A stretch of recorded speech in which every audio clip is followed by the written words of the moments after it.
Good morning, all. Morning, sir. Morning, sir.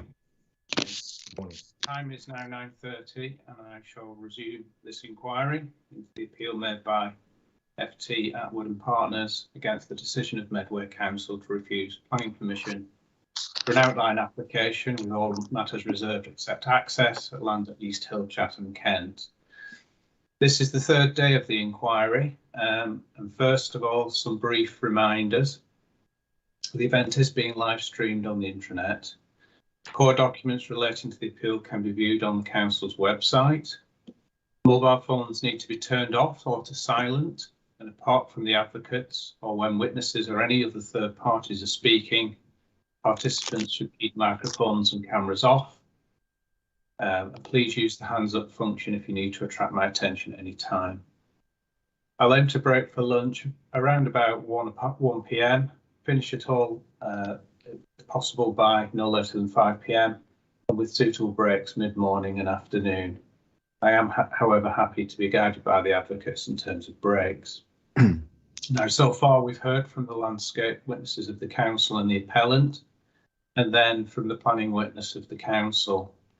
In a moment, I'll hear from Mr. Hume, who's the appellant's planning witness, and this will take the form of evidence in chief, cross-examination and then re-examination. In the afternoon, it's proposed to discuss conditions and the planning obligation on a without prejudice basis. But before this takes place, I just wanted to check if there are any new third parties in attendance today that wish to speak. No hands up. Okay, I'll assume that there aren't any new third parties. And are there any procedural or housekeeping matters that anyone wants to raise with me today? For the benefit of those listening to the event, or indeed any of you that do still want to participate in the discussion this afternoon relating to the without prejudice suggested conditions and the draft planning obligation, I can confirm that I have asked the council to display this information on its website just before the list of core documents. And just check, Mr. Neil, is that in hand? Were you aware of that? Yes, I'm getting a nod from Mr. Simon, who's running the website. So yes, that is good. Thank you for that.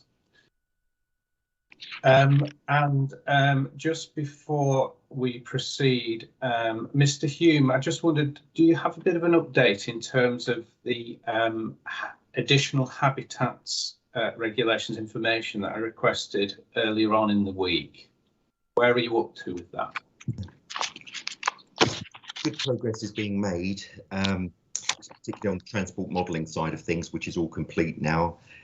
It is with the consultants Entren, and I'm hoping to give you I will give you an update with, I'm sure, positive news of timetabling and when it will be complete by about lunchtime. Okay. Is it your intention to still do it this week? Yes, it is. Yeah. Okay. I think the question, sir, is whether we can promise it to you by the end of tomorrow or by Friday at the moment. But this week is certainly within the frame, as I understand it, Mr. Hume. Is that right? That's right. Yeah. Good. That's great. Thank you very much. Mr. Brown, please would you therefore call your planning witness? Thank you. Certainly, sir. Thank you. So you should have from Mr. Hume a proof, a volume of appendices, a summary and a rebuttal. Mr. Hume, I'm going to introduce you to the inquiry, taking the details from your main proof of evidence, section 1. You're Alistair Hume. You're a chartered member of the Royal Town Planning Institute. You've got a Bachelor of Science degree with honours in geography, postgraduate diploma in town planning, correct? That's correct. You've got over 30 years of experience in town planning, the profession across both local government and private sector areas. You are the principal of the Hume Planning Consultancy, which is based in Kent. And in terms of this particular application, you say you've got extensive knowledge of the appeal site. Hume Consultancy was instructed to prepare and submit the initial planning application, all the pre-application engagement, consultation, and thereafter to appear at this inquiry. Yes, that's correct. Good. Thank you very much. Mr. Hume, what I'm going to do, I think, as with Mr. Allen, is adopt a sort of question and answer approach because I think now at this end of the inquiry, it's probably helpful just to sort out what is and isn't an issue and what your position is on the points of difference. Just by way of structure, sir, obviously, when you write your decision letter, your starting point as far as the statutory framework is concerned is going to be section 38.6. So we need to look at, first of all, the individual policies to see where Mr. Hume says there is and isn't conflict. We know also that it's common ground that we're in paragraph 11 territory, and one of the questions you'll need to look at in that context is what weight you can give to the policies. So rather than run through the policies twice, I'm going to sort of try and do them one at a time, and we'll deal with compliance and weight at each stage, although obviously for the purposes of your decision you might want to split those two things out. From there, Mr. Hume will come to a view about compliance with the development plan overall, and that we'll then look at where paragraph 11 takes us in terms of the overall planning balance, the tilted balance. So if we can start with the development plan, it's CD 10.2, and if we concentrate on the policies which are still in play as between the appellant and the council, first of all, S1, the development strategy, Mr. Hume, if we can turn that up.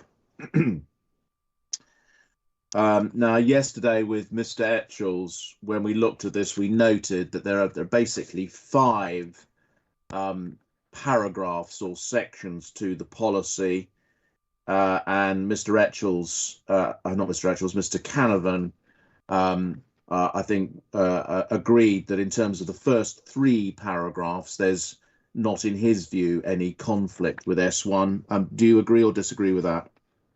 I agree. Thank you. In relation to the 4th paragraph, Mr. Canavan expressed the view that there was conflict with Roman 1, areas of international, national, or other strategic importance for nature conservation and landscape, albeit that he recognised that that was tied to the 5th and final part.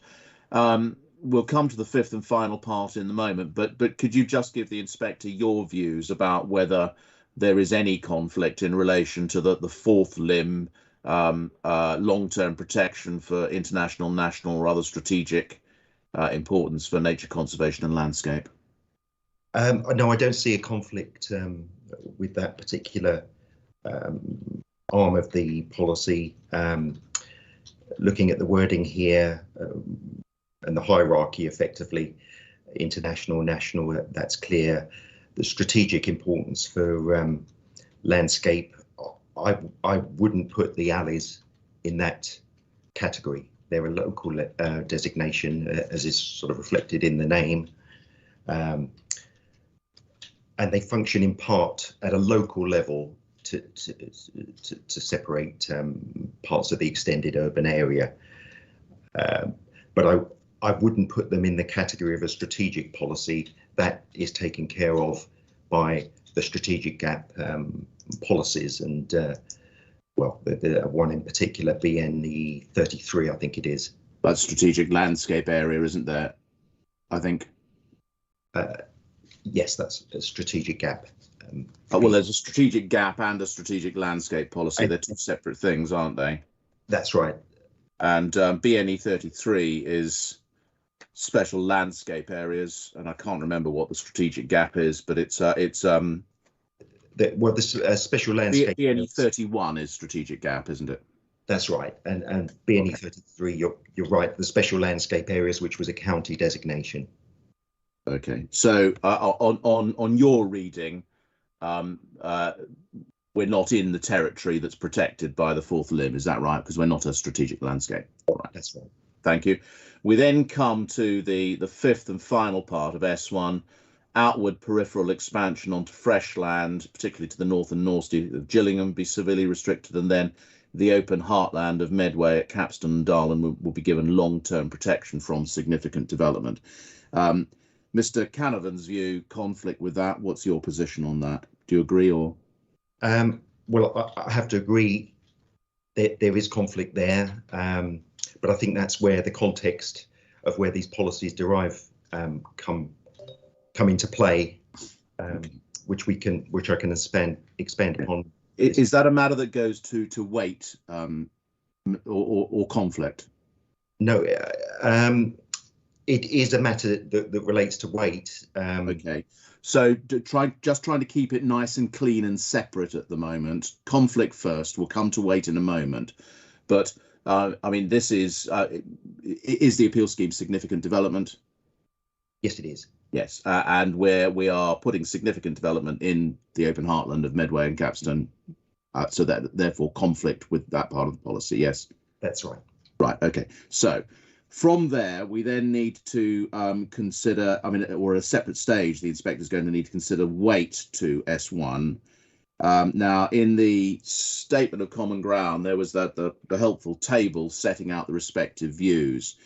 You've said in that you think limited weight should be attached to it. At the time the table was written, Mr. Canavan thought it should have moderate weight. I think yesterday in cross-examination, after taking him to the pump lane decision, we're back down to, even the council's back down to limited weight. So as I understand it, that's no longer in dispute. But just for the inspector's note, can you help him with your points about context as to why you think it should have limited weight?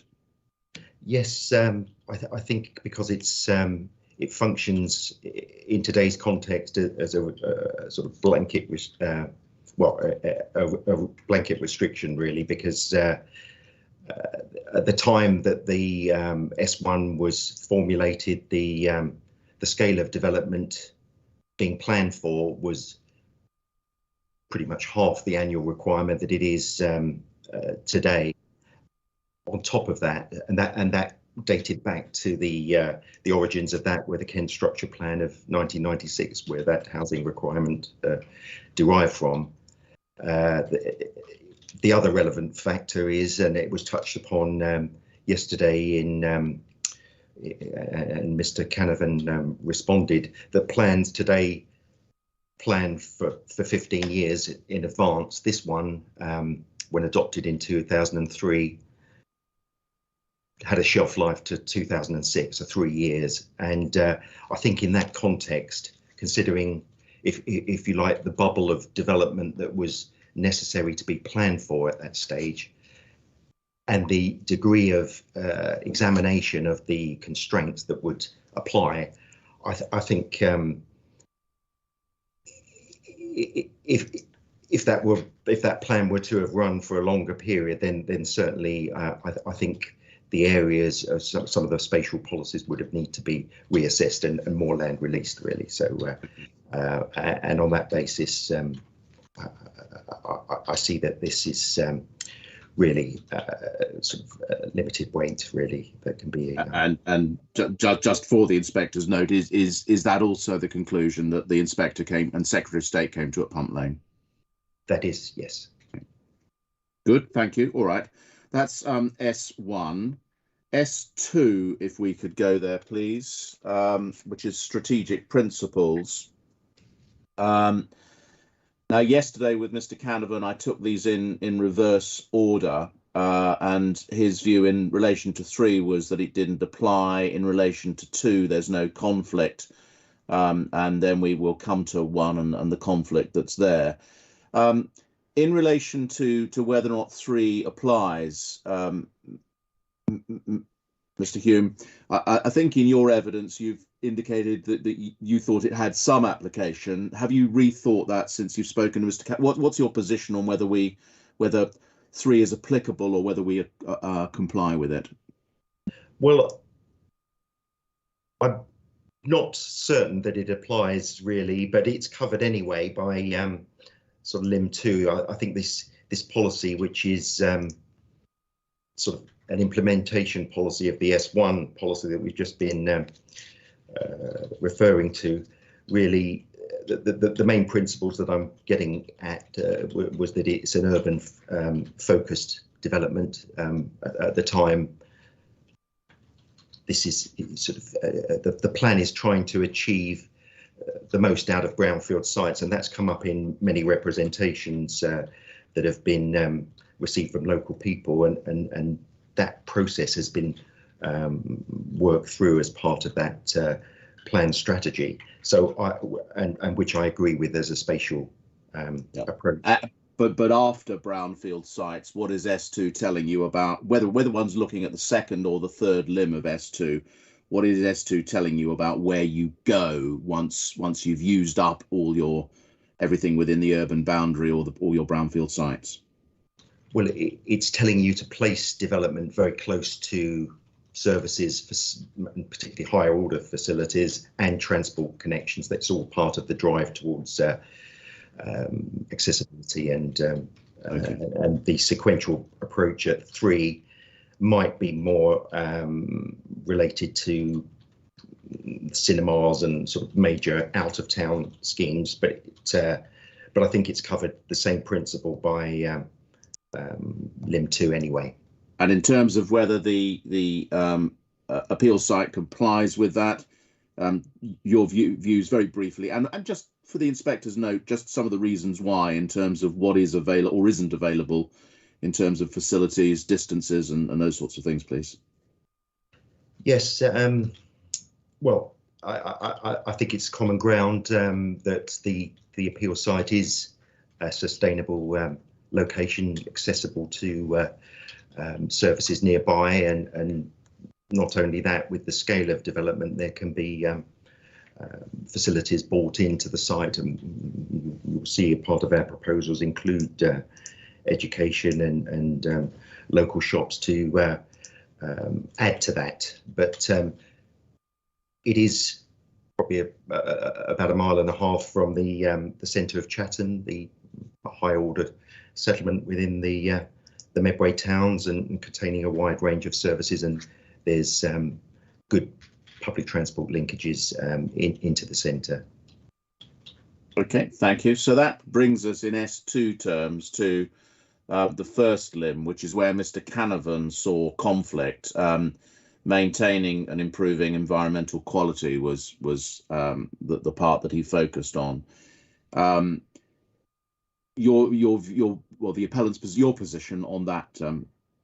Yes, well, I don't see a conflict with that arm of the policy, as we heard, specifically on the landscape matters. I know environmental aspects go wider than that, but I don't think there's any dispute, as was established yesterday, that design matters could be addressed through the relevant conditions and the reserve matters application that will follow this outline based on the parameters if were it to be allowed.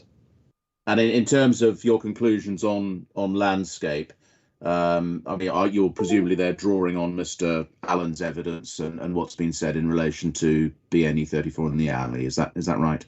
That's right. I think from my perspective, and I think it was accepted by Mr. Canavan, that the central policy is BNE 34. So if we satisfy that, this would be policy S2 would also be met. Good, thank you. And just for the inspector's note on weight, common ground, I think that S2 is a policy to which full weight can be given, yes? That's right, yes. Yeah, good, all right. So if we're looking at S1, a degree of conflict but little weight. S2, you say no conflict but full weight. And if we go then, I think next in terms of the policies that Mr. Canavan draws attention to, we need to turn up BNE1, which is page 53 of my version of the plan. This is general principles for built development. Help us firstly with the question of conflict or not, please, Mr. Hume. No, I don't see that there's conflict with this policy. Can you just enlarge on that a little bit? Yes, as you can see, it's a general policy designed to achieve quality really across the board, and that's, as you can see, covers all things from extensions to larger scale developments such as this. And I think a lot of work has gone into the preparation of the outline scheme in terms of the green infrastructure that supports it. And as Mr. Allen said, it's a landscape-led scheme, and I'm confident that the matters sort of raised within that policy that need to be satisfied in terms of the impact of development can be met by a detailed proposal following the outline framework that put forward at this stage. Okay, and to the extent that Mr. Canavan disagrees, in particular, for example, the use of scale, mass, proportion, or in terms of the second criteria, respecting the visual amenity of the surrounding area, do you understand there to be any issue there that isn't picked up in the wider landscape consideration, for example, of BNE 34? No, I think it's all covered by that. I would add, it was a point raised yesterday coming up from the design panel review that the scale of the proposal and height, and that was something actually that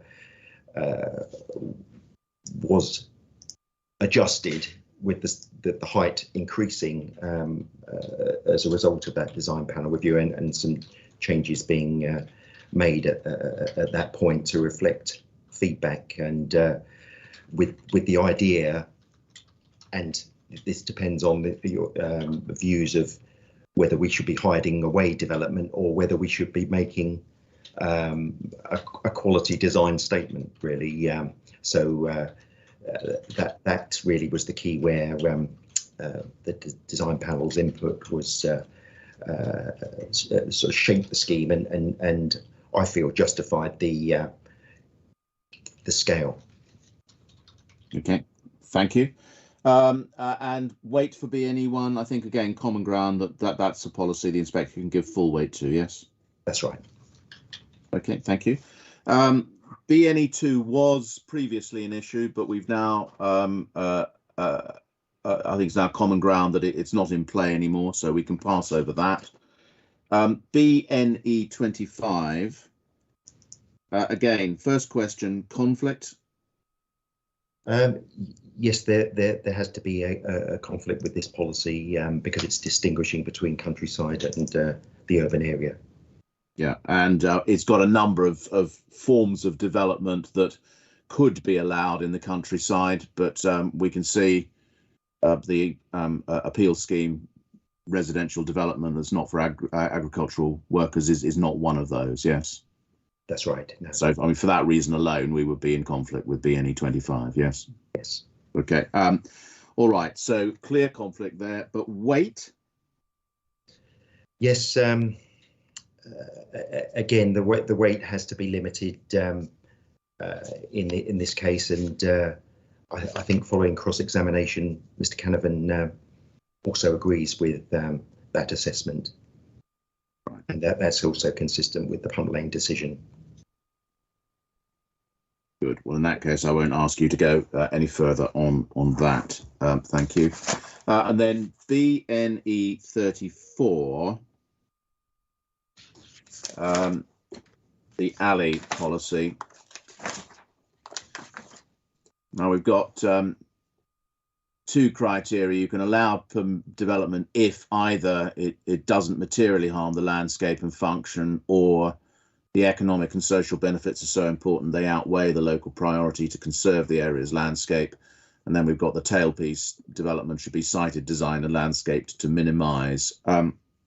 Let's just take this in stages, Mr. Hume. I mean, obviously, in terms of harm to the landscape character, you base your conclusions in large measure, or you draw on Mr. Allen's evidence, his expertise. But in the light of his evidence, what is your position or understanding in relation to the first limb of BNE 34? If the inspector agrees with Mr. Allen, do we put a tick in one, or is there conflict with what BNE 34.1? No, I think it's clear that, and my position is that that limb is satisfied Okay. If the inspector were to conclude that there is some harm to the landscape, some material harm to the landscape character, we then come down to 2, yes? That's right, yes. And in relation to 2, what would your position be? Well, I think this is why I've accepted this policy has full weight, which we'll come on to, but because there is this internal balancing mechanism, and here I would say the economic and social benefits are very strong and would outweigh, even if the judgment was that there was some landscape harm and the first limb wasn't satisfied to the degree that I think it is in my judgment based on Mr. Allen's evidence. I would have to say we passed the second limb. Okay, and we can see the way the policy is phrased will only be permitted if 1 or 2. Yes, you see the way it's in the alternative. If the inspector concludes that we're in the territory of 2, but the benefits are so important that they outweigh, do we comply with policy BNE 34? Yes, we do. Yeah, good, thank you. And then there's the tail piece at the end. Development within an area of local landscape should be sited, designed, and landscape to minimise harm to the landscape's character and function.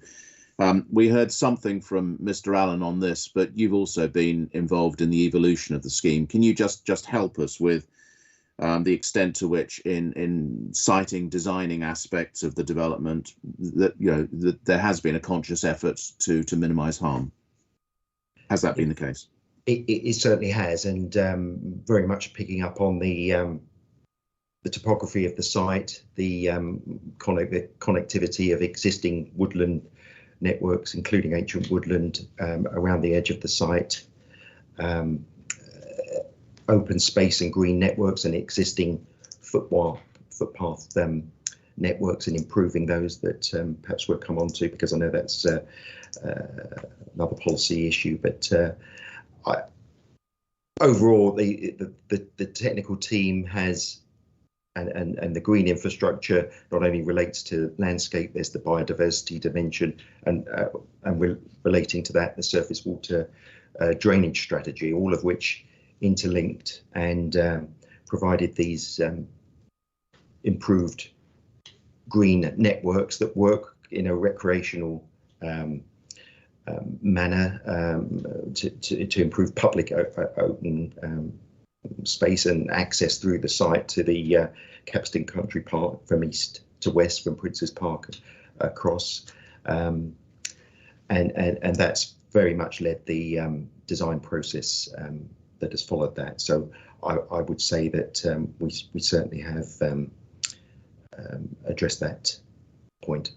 Okay, and on BNE 34, common ground that is a policy that full weight can be given to, picking up on paragraph 174 of the NPPF and giving commensurate weight to valued landscapes. Can you just, although it's common ground, just help us with, and perhaps go back to the point that you were making about the reasons why you are satisfied that BNE 34 should have full weight? Yes, well, it's got a mix of landscape and functional dimensions to that policy, and the issue so it's a sort of landscape and issue of local sort of coalescence and keeping the urban areas apart. But no, I'm satisfied on that. All right. Okay. Thank you. So L9, which I think was the next to the policy cited, but again now common ground. I think no conflict with L9, so we probably don't need to ask you to deal with that.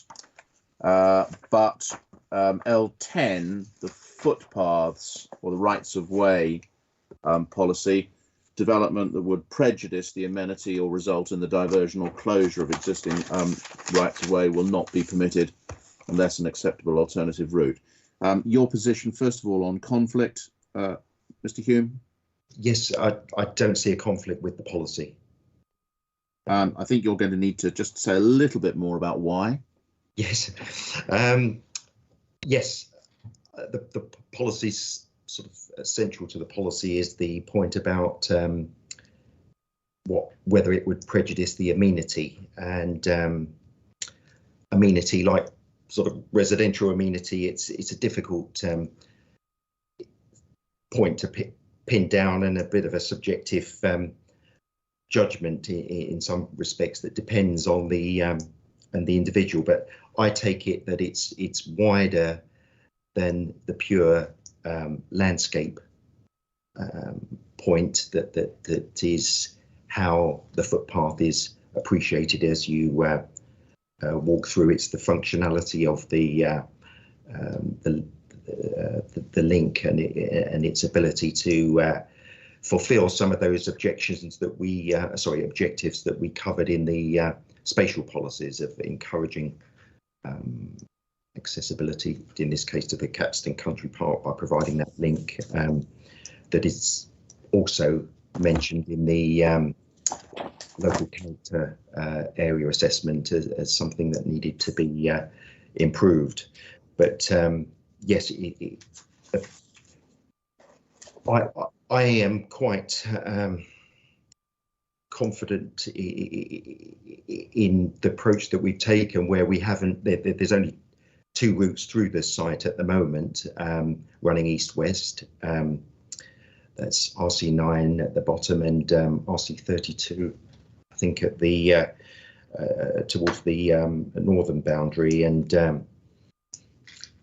the people's sort of individuals' assessment of how the pleasantness of that route could be affected. That could be depending on maybe a fence built, lighting, surfacing, as we heard yesterday. But I think just pull up. It doesn't really matter which indicative plan that we look at, but one of the sort of, I mean, at the moment I'm looking at Mr. Allen's landscape strategy concept plan. It's not ideal because it doesn't actually identify the footpath on it, although I think we can work out where it is. But is there if we look at one of the indicative plans,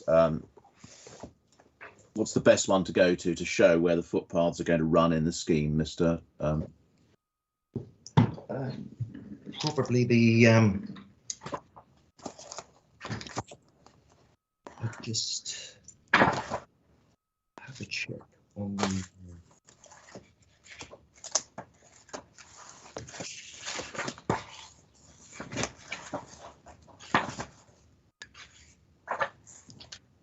Let's go with Mr. Allen's Appendix 5, the landscape strategy concept plan.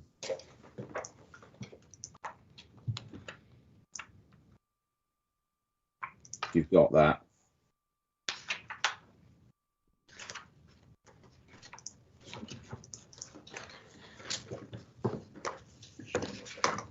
Yes, I've got that. Okay. Now I say that the footpaths themselves aren't shown, but we can see from the blue arrows from North Dane Way the point at which they enter into would enter into the proposed development.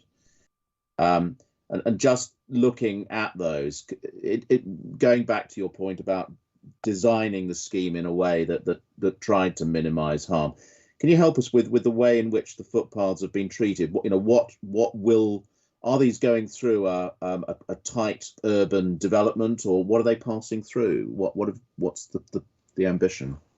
Well, the ambition is to provide new routes through a landscaped setting, and particularly if we deal with the south, the 2 hours at the southern end of that indicative plan at Appendix 5, there's a clear green swathe through the middle. In actual fact, this was one of the lower density character areas as well at this southern tip anyway, which would be low density housing within the cells. So, but quite a considerable gap really, along which the that one is RC9, will be sort of moving through and will provide an improved connection, in my view. And if one goes up to RC2, I mean, again, we can't see the exact line, but there's quite a large, you've got the area of the development at the north, and then there's an area of green with, I don't know whether they're lakes or settling ponds or part of the SUD scheme that's there. But Yes. what's the thought process behind this? Well, the thought process was to create these green fingers connecting the country park, running east-west, and this is an even more substantial break in development between the development cells to the north, which you can see sort of mentioned there, D across there. But not only is there sort of links between those development cells, so it's not going to be a continuum of development, and actually the width of the green swathe is substantial, and I do accept it crosses the east-west road link, but after that it goes back into the green swathe that continues, and then when you hit the block of woodland that's existing, and we'll see at the site visit, that's where the existing alignment breaks north really and follows close to the red line boundary. Okay, and so I mean the inspector, well, he's got to form a view, as bearing in mind it's an outline scheme, but there's scope for this sort of arrangement. He'll form a view about amenity, both in terms of the surfacing and but also what people are going to see. But if he takes the view that there is some adverse impact on views, that the change is going to be not just change but harmful, in terms of anything else that is happening in the scheme, in terms of footpaths, cycleways, rights of way, are there any other aspects of the scheme that you would draw attention to, which might outweigh or should be put on the scales against that harm? Yes, I would say certainly there's the biodiversity point, but but just in terms of rights of way at the moment, footpaths and cycleways. Yes, in terms of rights of way, it's really an improvement over the existing situation, and there have been initiatives, as has been sort of set out in my rebuttal of the council, and it was raised yesterday, to improve these linkages. In simple terms, Mr. Hume, will there be new routes through the site that don't exist at the moment? Yes, there will, and that was coming on to that just at the bottom of the you can see the potential future link at the in orange at the on the western side, which directly links into the Capstan Country Park there. Mm-hmm. And there will be other linkages as well that aren't formal footpaths, but an existing connection in the blue arrow central to the eastern boundary of the site that you may pick up just below or in the central point of Capstan Country Park. And if we look, for example, in the vicinity of just to the south of the school, there's an area of green shown there with a blue, again, pond, or I'm not sure whether it's a settling pond or whatever, not a SUDS scheme, but the area that's there. I mean, what is the proposal in terms of public access to the areas that are shown like that on the plan? Yeah, well, at the moment it's private agricultural land other than the two access points, the footpaths. So this is very much going to sort of open up, and the proposals are for the public open space to be managed through the management company, and that's embodied in the Section 106 agreement. So this will substantial areas and amounting to 40% of the site area here, as shown green,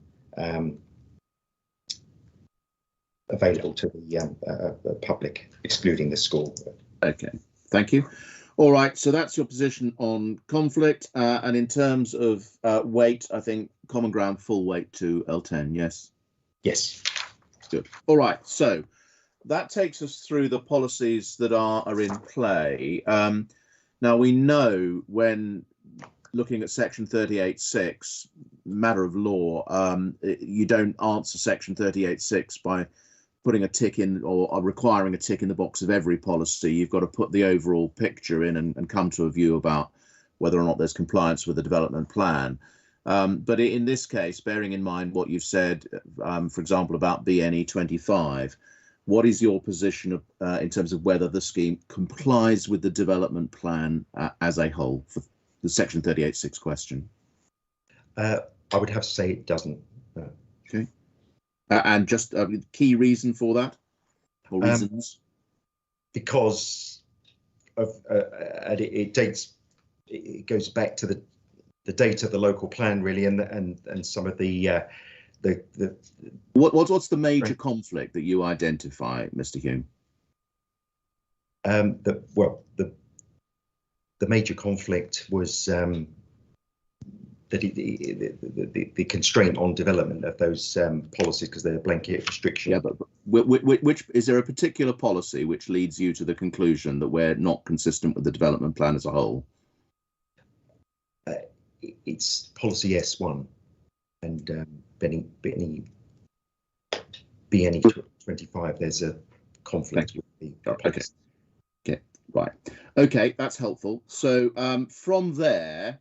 If we were looking at Section 38.6, determined in accordance with the development plan unless material considerations indicate otherwise, your conclusion is we're contrary to the development plan. So in order to grant permission, the inspector would have to be satisfied there are other material considerations.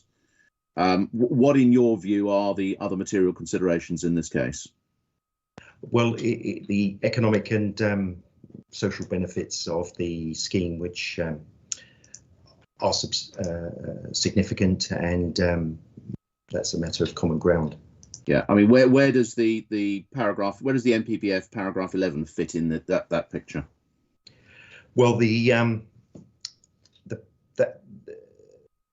that fits in with the tilted balance and the reweighting of the scales, that the harm has to be identified demonstrably to outweigh the benefits. And I think that has relevance to going back to the policy BNE 34 and how that's interpreted as well. All right, well then let's look at, I mean, whether we do this under the lens of BNE 34, where there's a balance there, or whether we do it under the lens of the NPPF paragraph 11 tilted balance. I mean, we know we've got to, it's common ground, we're in paragraph 11 territory. So let's go to that. As far as the harm is concerned, we've got to look at the harm side of things. Now, if the inspector concludes there is harm, the main harm the council's identified is BNE 34. Yes? Yes. Now, the inspector's going to have to reach a view having regard to the landscape evidence about the significance or the magnitude of that. But from a planning perspective, can I ask you what sort of context that should be seen in? Particularly, for example, bearing in mind the question the inspector asked Mr. Canavan yesterday about whether it's going to be necessary to release some alley land somewhere within the district in order to meet needs. Where do you see harm in the BNE 34 sense fitting in the light of the tilted balance? Well,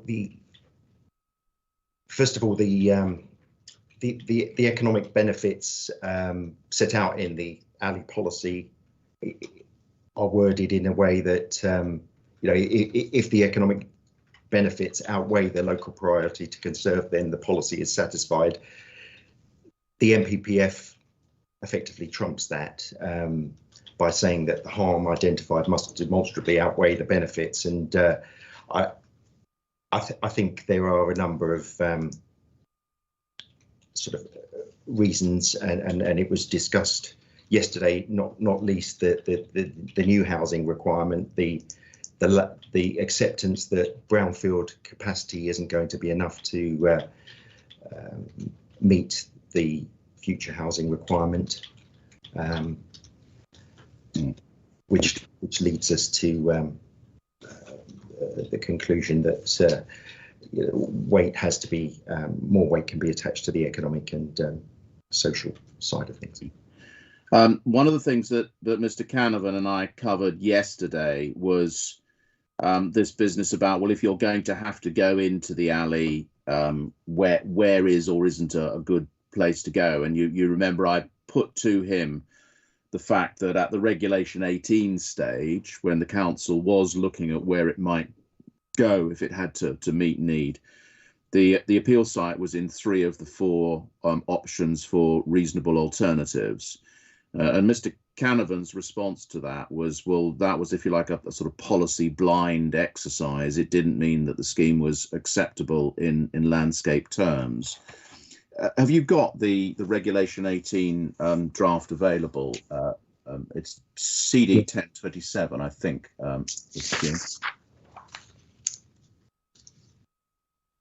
Yes, I have.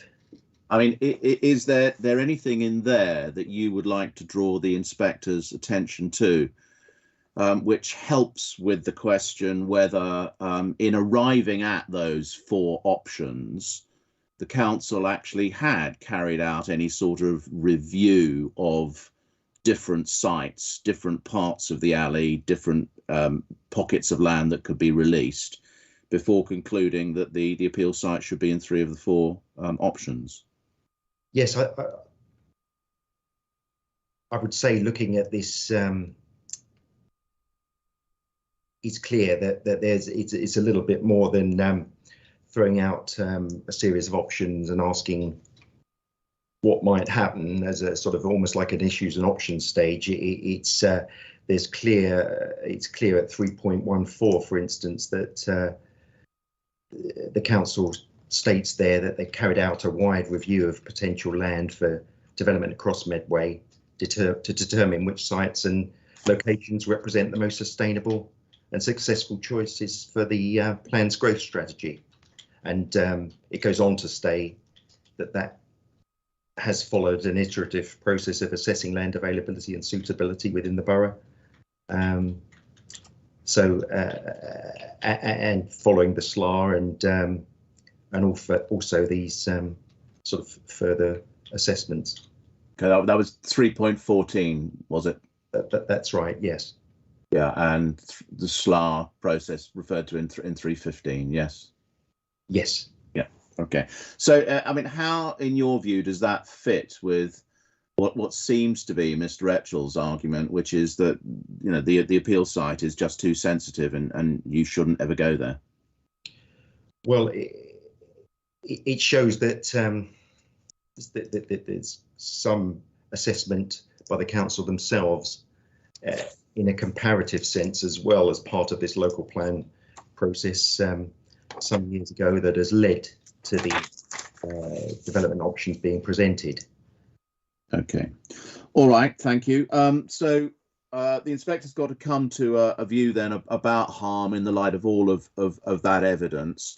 As far as the benefits are concerned, common ground that the 800 houses, 25% affordable, is a matter that significant weight should be attached to. But just on that, Mr. Hume, can you help us with your views on the significance of not just the fact there is a shortfall, but the length of time for which the council has been failing to meet needs? I mean, what does that do to the significance of this? Yes, I deal with this at 6.14, which sets out the table of completions over the last 10 years. But if we really look at the latest AMR figures, so we're taking the 3.64 years as read, and that supply of against the requirement of 9,516. There's a shortfall of 2,593 dwellings overall. That's going to lead to an annual requirement of 1,903, which we sort of has been agreed as significant. Looking at paragraph 6.6 on the completion rates over the last decade at this time, and we've got the 2021 figures now, which were 1,082, I believe, to add to that net total on the right hand, towards the right hand side of the page there. So if we average those using the latest figures over the sort of unupdated decade, we've really got over the last 10 years 717 per annum as the average based on the council's figures, and over the last 5 years, where there have been a touch improvement, that figure goes up to 836, but that's still 44% of the annual requirement of 1,903. Okay, thank you. And in terms of the other benefits, for example, we've got you've referred to the school, the facilities, the open space, those things that be provided on site. Mr. Canavan says, well, yes, that's all very well, but those are basically needed as mitigation of the scheme in itself. Can you just help us with your views about the weight that should be given to those, even though in part it's the scheme consuming its own smoke? Well, I'd say it goes a lot further than mitigation at a first of all, the strategic scale of the land itself in terms of area that's been made available for this application, and the relatively small development percentage of the total. There's a significant amount of open space, which, as we heard, one improvement alone is the connection to the Capstan Country Park, and also public open space available within the site itself, which doesn't exist at the moment. So there's a significant benefit in that respect. And the school, is that simply to meet the needs of children who will be living in the proposed development, or will there be space there for the surrounding area as well? No, there will be. It's a two-form entry school that will be provided, which is will have some additional capacity, but also the area of land itself that's been identified gives scope for that to be expanded into a three-form entry school, and discussions at early stages with Medway's education officer shaped the position and area of that site. So yes, that certainly goes beyond consuming its own smoke, as does the amount of sort of the biodiversity sort of connectivity with existing woodlands around the site, which this helps. And just on education, what's your understanding at the moment about whether Medway needs additional school places? My understanding is that that is a sort of a big issue, finding sites for meeting education requirements. Thank you. All right. Okay. So is there anything else you want to say about benefits at this stage, Mr. Hume? I think the only thing I've mentioned the East-West link, but the transport improvements that I think go beyond the site are important to recognise as well.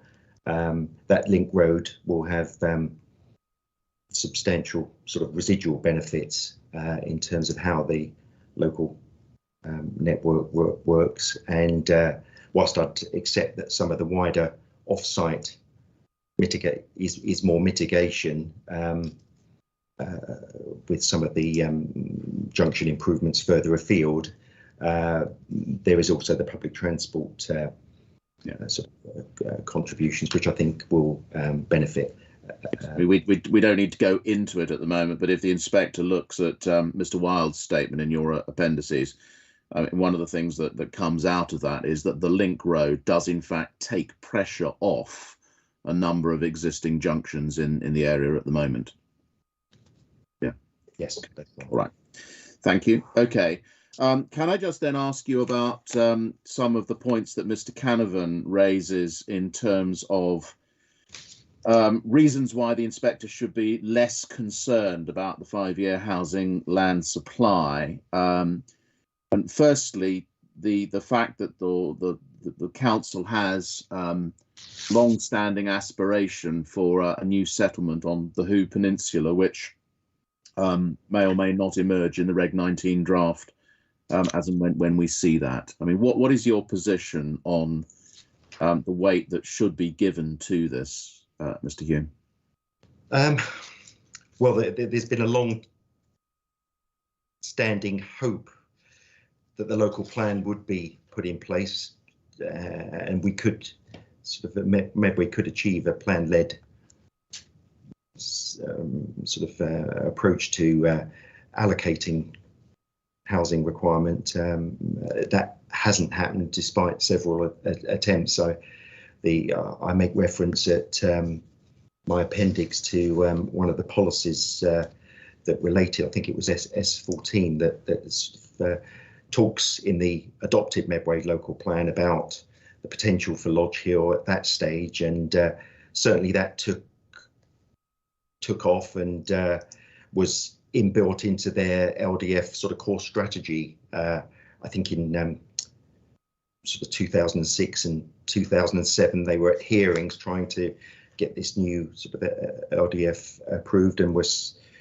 sort of sent away by the inspector at the time after that examination, and that had to be withdrawn, which I think was sometime in 2007. The evidence base to the second attempt to again, which included Lodge Hill at the centre of it, started around 2008 with and 9, but again Lodge Hill was at the centre of it, and by 2013 the inspector again, after an examination in 2012, said the plan should be withdrawn. So, and I think it shows the level of commitment of the council to Hoo, that despite that, instead of sort of getting on with a review of the local plan, there was a planning committee approval in September 2014 for the Lodge Hill scheme, which was then called in and later withdrawn. So that's a long period in itself where Lodge Hill has been the focus, and has been also a problem in terms of allowing the local plan to proceed. And the latest, so this is sort of coming round to the third time, it started in 2017. The Regulation 18 document that we touched on there, with the consideration of the 4 development options, that is noticeable in that Hoo underpins every single option as well under the development scenario. So if it's a sort of consultation on possible development strategies, Hoo is very much focused on the continual focus on delivering Hoo at this stage. And then I would say that from 2018, the gamble was that the HIF funding would materialise. At that stage, it wasn't confirmed. That didn't come through till, I think it was November 2019. So that was luckily confirmed for the council, which meant that the £170 million funding for infrastructure that was critical to make development of any scale at Who sustainable, and that involved rail, road, and some of the strategic environmental management measures that Mr. Canavan touched upon yesterday. Now the pressure is the HIF funding timetable, really, and I think Mr. Canavan said yesterday that had been given an extra bit of time. I thought the deadline was 2024, but it's he said extended to 2025. I think that was his evidence yesterday. March 2025, but I understood that as the deadline for the money to be spent effectively on the infrastructure, and perhaps the council will be able to confirm that. But that's a lot of the complicated infrastructure dealings with rail companies, etc., to deliver this passenger service to serve Who. So okay, just unpicking a couple of the things that you've said there, Mr. Hume. Firstly, going back to the options, one of the things that we saw and I explored with Mr. Canavan was the fact that if you look at the 2013 inspectors letter to the council, which is in your appendices, one of the concerns that she identified was that the council had basically always been focused on Who and Who alone, and hadn't looked at reasonable or at alternatives to that. Picking up your point a moment ago, that if you look at the 4 options in the Regulation 18 draft, all of those have Who at the core. Yes. Yes, they do. I mean, in terms of that Regulation 18 draft, is there an option that was put forward or considered by the council which didn't involve Who? Have we moved on from 2013 in that regard? No, I don't think we have, and that's unusual with garden community proposals. Normally they're put forward as one option of a number of different spatial approaches. And obviously, I mean, we can't prejudge the local plan examination, but okay, but yeah.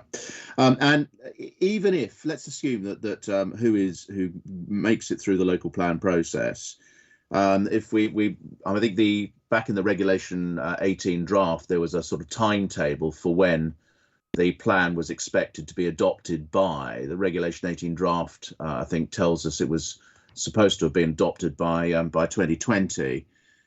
You heard yesterday Mr. Canavan's hope that if it's submitted early next year, it could be adopted by the end of the year. I don't know if you have views about the realism of that, but just help us with the date by which, assuming it manages to become part of the development plan, Who will actually start helping with the 5-year housing land supply? Well, first of all, with your question on the timetable, I think Mr. Canavan admitted that the council have yet to receive the sustainability appraisal, and there's some big issues to sort out with RSPB and Natural England, I think.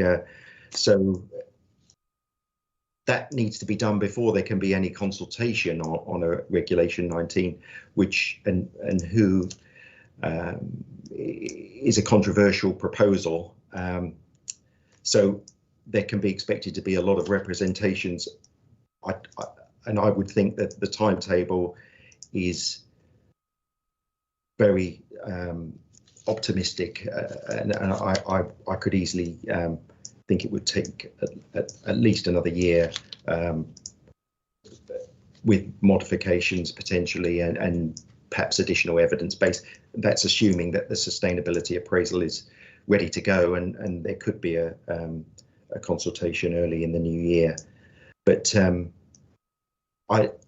in terms of the delivery of Who, I think the spatial strategy, and it's difficult to say without because the Regulation 19 document isn't in the public domain, but it's clear that there's significant growth being going to be placed at WHO. And I think the other dimension of the spatial strategy, again, which I support to a degree from the bringing forward from the S1 policy, is the riverside, but that's a bit more complicated this time if you're looking for a lot of extra capacity, because there's employment issues and heritage issues associated with riverside development. And the other aspect of that is that there has been a lot of apartment delivery from the riverside area. As a percentage, I think last year's housing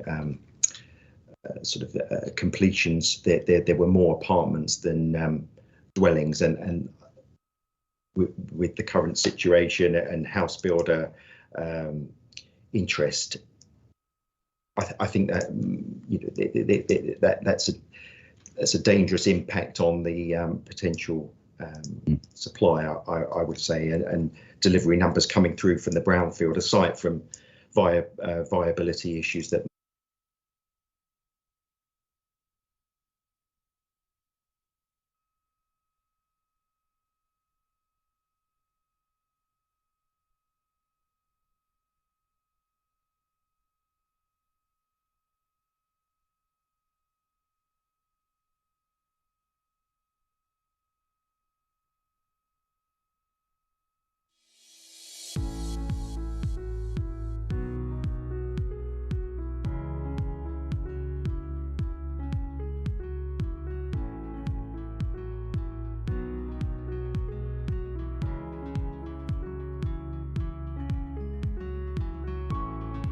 last thing I wanted to ask you about in terms of Mr. Canavan, he's got in his 6.27, 6.28 a number of permissions that have been granted by the council in recent years, and he says, well, look, this is evidence that the council is actually trying to grapple with the problem and get on with the situation. And what do you say about that in terms of the number of permissions being granted as against those that need to be granted? Well, it's still over 500 short of what it should be.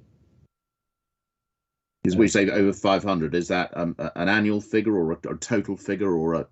Well, I think the annual requirement figure is about, I think it's 1,586 dwellings. So this last year was at 1,012, I think, from the latest AMR figures. Okay. So in terms of the weight that should be attached to the housing need and the position in terms of 5-year housing land supply, I mean, full marks to the council for granting what it's granted, but does it change the importance of bringing in additional sites? No, it doesn't. All right. Mr. Hume, I think those are all the questions I had for you, unless there's anything you think I've missed. Always a dangerous thing for an advocate to ask a witness at this stage, I know, but... No, that's... All right. Okay, so I'm sorry, I've trespassed slightly over my time estimate, but I hope not too much. Very much. Thank you, Mr. Hume. We want to adjourn for 10 minutes. Thank you, sir. Comfort break, so we'll resume at 10:50. It's a little bit long. Okay, thank you.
anyway, but the Pump Lane decision came in just before the evidence was finalised, and but I no reason it supports the same conclusion about the weight. And in terms of other policies, just so we can understand the relevance of the Pump Lane decision, you haven't set out in your proof of evidence, and you don't disagree. And I think we can assume you don't disagree fundamentally with the analysis of the inspector in terms of the weight to be afforded not just to S1 but to the other policies referred to in that decision, and recently analysed in November 2021. No, I think they're consistent with what we've agreed collectively. If you're referring to BNE 25 as well. Thank you. We'll come on to that. I just want to understand the groundwork, but I've noted that. So in terms of S2, now policy S2, I think you very helpfully and just to save time, it was very helpful Mr. Brown went through with you. You've agreed full weight to that policy, but your position is, as I understand it, as you said in your proof, you're saying no conflict. That's right, isn't it? That's what we heard this morning as well. Yes, that's true. Yeah. And now, if we could just go to policy S2, please, just so that we have it in front of you. And that is sort of local plan CD 10.2.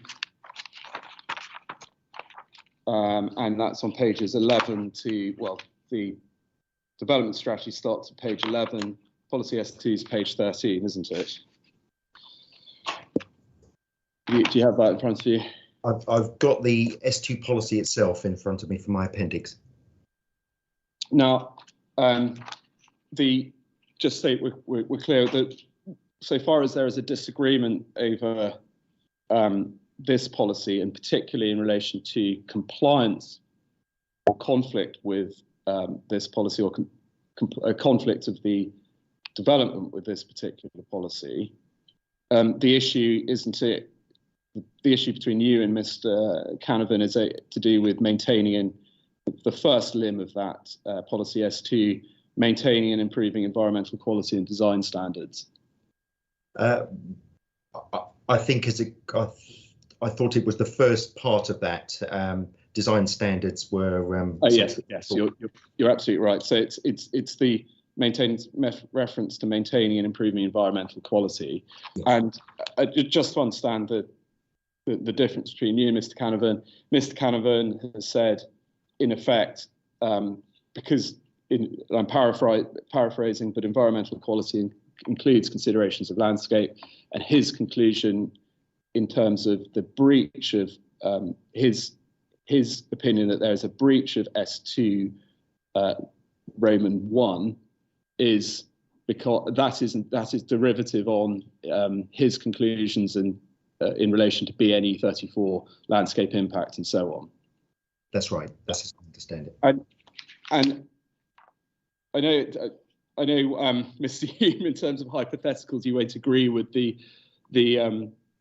assumption behind this question. But let's just assume that the inspector agrees that there is conflict with BNE 34, and there's a breach of that policy.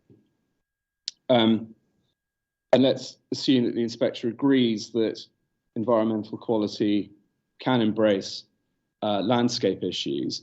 On that basis, that you would agree, wouldn't you, that there would logically have to be conflict with S2-1? Yes, I'd agree that, and then it's into the balance of the. So the real issue is does the reference to environmental quality embrace landscape factors? That's the fundamental issue between you and Mr. Canavan on S2.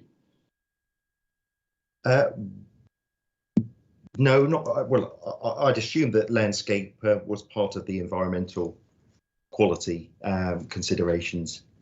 So yes, but I accept the point that it relies on the judgment of the inspector on the landscape evidence on that particular issue. So because you've now recognised environmental quality can consider landscape issues, it's on that basis. So the issue really, I think you're on the same ground now as Mr. Canavan, in that whether there is a conflict with S21 or not, turns on policy BNE 34 and the findings in relation to that policy. You'd agree with that? If it's accepted that the landscape element and the evidence of Mr. Allen isn't accepted or based on landscape, which is, I think, on the other elements of environmental quality, biodiversity, etc., that can be satisfied. So there's no, it's purely the landscape component of that criteria. But you agree that environmental quality can include matters of landscape. I think you've said that. So that's just what I want to clarify. Okay. Do you agree with that? That environmental. And how one interprets that policy is obviously a matter of submission, but that's a helpful clarification. Now, in terms of just whilst we're on just before we leave policies S1 and S2, one can see in the development strategy, of which S2 forms a part, you can see on page 12 of the plan, the development strategy notes the permanent protection of the open heartland of urban Medway at Capstone and Darlan. Now, we of course, we've heard the evidence of Mr. Canavan. That still doesn't change, that he still acknowledges that limited weight should be afforded to S1, notwithstanding that reference in the development strategy to protection of the open heartland of urban Medway at Capstone and Darland. But nonetheless, would you agree that it's relevant for the inspector when looking at the weight to be attached to both S1 and S2, that there is express mention of this particular area and the need for it to be protected? Agree that the limited weight, there's no difference between you and Mr. Canavan on the degree of weight, it's limited weight, but at the very least it's relevant that this area is expressly mentioned in the development strategy, or at least the reasons justification for it. I think it's a relevant consideration, but I'd also go back to the context of that we were talking about and why that was sort of, or may have been inserted into the policy at the moment, when it was all about encouraging brownfield focus, really, and so that was another sort of emphasis on the approach of, you've got to look to brownfield down by the riverside and other vacant sites. So yeah, that point goes back to the weight point, and you're saying that as I understand it, the development strategy isn't working and hasn't worked in the past, and therefore for that reason and the other reasons you set out, limited weights should be applied to that policy. That's right. I think the other thing to mention is that it may also have been a legacy of the amount of development that had pushed out to the south of Chatham in the Lordswood and Princes Park area, and at that point the strategy was, there's enough of urban extension, we'll protect our green lungs, and that's why it was emphasised at that point, whilst the brownfield sites were being reworked through by the riverside and other areas of the central urban area. Okay, BNE 1 now, please. So we're moving on away from the spatial strategy, and you can find that at page 53 of the local plan, called document 10.2.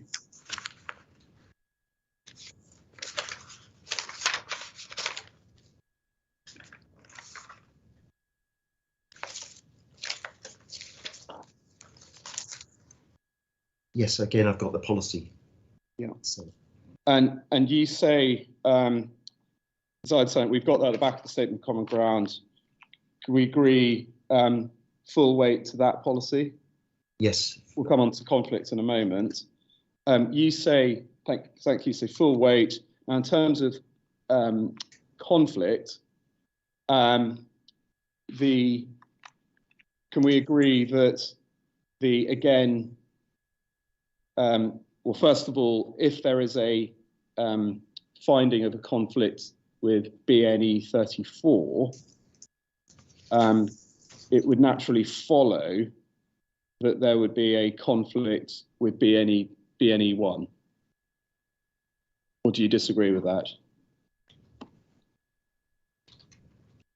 BNE 34 is talking, it's the principle of development, but so let's assume the inspector agrees that there is conflict with BNE 34. So if the inspector agrees that there is material harm to the landscape character and function of the area, and or the internal balance in BNE 34 tilts in favour of refusal of permission. So if there's conflict with BNE 34 in terms of on issues of landscape, I just want to be clear. Do you your position, is it that, or can we agree that it would naturally follow that there would be a conflict with BNE 1, because BNE 1 refers to design of development should be appropriate in relation to the character, appearance and functioning of, amongst other things, the natural environment. And that includes the landscape, doesn't it? yes. Yeah, looking at the BNE 34, it's a matter of judgment about the landscape impact and character, but I accept that the inspector may feel that any development on the site, however it's designed, would conflict and be part of that overriding landscape harm. Therefore, yes, the two. Just to be clear, you agree, let's just go back, I'm asking about BNE 1 here. BNE 1 refers to the design of development should be appropriate in relation to the character, appearance and functioning of the natural environment. That reference to natural environment includes, doesn't it, landscape, because that forms part of the natural environment, doesn't it? Yes. And so it would naturally follow, is it, if the inspection includes that this development as designed, including its mass, etc., will cause material harm to the landscape and character function of the area in BNE 34, it would naturally follow, wouldn't it, that the design is not appropriate to the character of the natural environment for purposes of BNE 1, as a matter of logic? I would have to accept that if the quality, if the inspector isn't convinced by the landscape impact, then the design of BNE 1 isn't going to satisfy. Although the BNE 1, you could accept that. No, I would say in that situation that BNE 1 is a policy designed to achieve design quality. So that is the driver, quality of development there. It's an all-embracing one that affects, and there must be a tie-in with BNE 34. That's very helpful. Considering the harm. I'm grateful for that. That's helpful that I've got the note, agreed a time with BNE 34. Now, just before we leave BNE 1, let's go a step further and see if we can agree on this. Imagine we're not in an alley and we're not, and BNE 34 isn't engaged. Let's assume the inspector decides that the mass and scale of this particular development, and I'm put my cards on the table, I'm talking for example, about the 4-storey building element here. If the inspector, when looking at BNE, when looking at this proposal, finds that that is not appropriate in relation to the character of the area here, forgetting, regardless of what he decides in relation to BNE 34, that in itself would be a separate conflict or separate grounds for conflict with BNE 1, wouldn't it?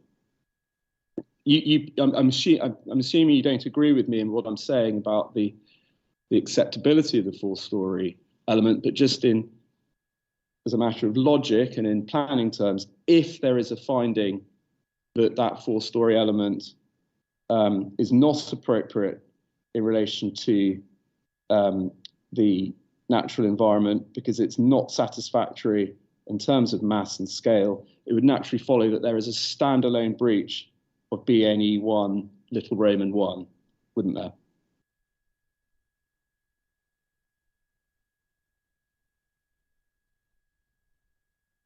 Yes, it would. Yes. And there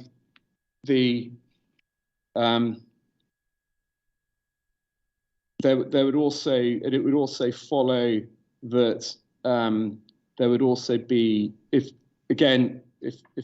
the assumption is correct that the 4-storey element is not isn't appropriate in relation to the character of the natural environment, there would also be it would also stand to reason that the development there'd be also a breach of Lim 2 because it wouldn't be respecting in particular the visual amenity of the surrounding area. So it would follow again on that premise that there would be a breach of Lim 2 of that policy as well, wouldn't there? The assessment of the design is all part of the landscape assessment, so they're all interlinked. And you have sort of indicated, well, the council has indicated that the reduction of scale wasn't going to make much difference to your position on the BNE 34 and principle of development policy point anyway. So, but they are interlinked as I see them. And so just to be clear in relation to Lim 2, if the inspector finds that the 4-storey buildings don't respect the visual amenity of the area, then I think we can agree that that would result in a standalone conflict with BNE 1, Little Roman 2. We can agree on that assumption. On that assumption.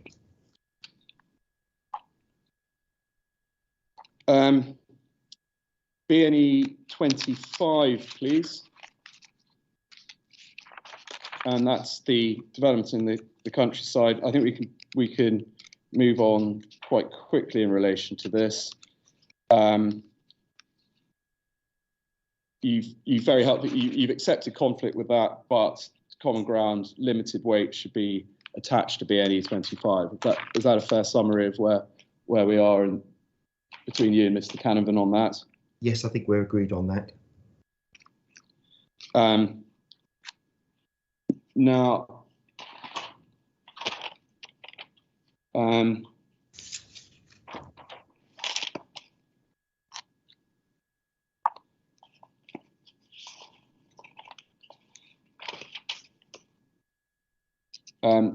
I think we'll come back to that BNE 34.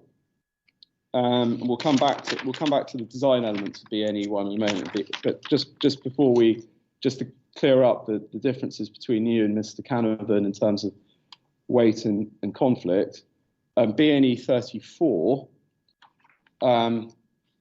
you both agree full weight.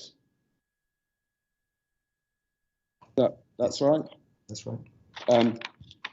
But you don't agree conflict with that policy, is that right? Because you've said that the only conflict you've identified with the development plan was policy it was policy S1. I could have mistaken between the two of them. Yeah, S1 and BNE. S1 and BNE 25 was the answer that he gave me. So S1 and BNE 25. Yeah. So there's a difference between you and the real difference is not to do with the weight on BNE 34, but just whether there's a conflict with that policy. Is that I think that's where we got to. Is that right? That's right. And I considered, although the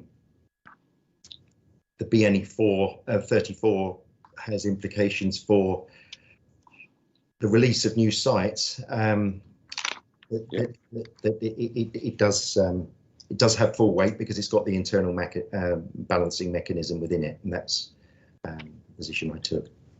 Now, we're probably dancing on the head of a pin here because you both you, Ms. Canavan, agree full weight to be attached. I just want to be absolutely clear on the bases upon which you both agree full weight should be attached to BNE 34.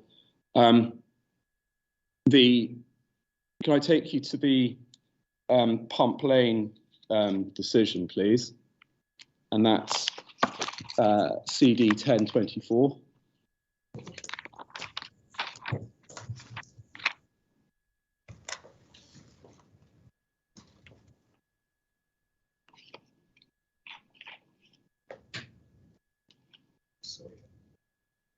And in particular, pages 196 to 197. Sorry, I'm just it's a bit slow here.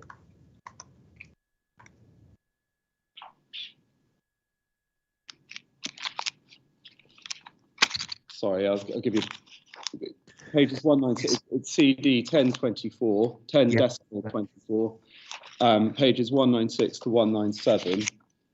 And this is where the inspector assesses the overall balance. Do you see that?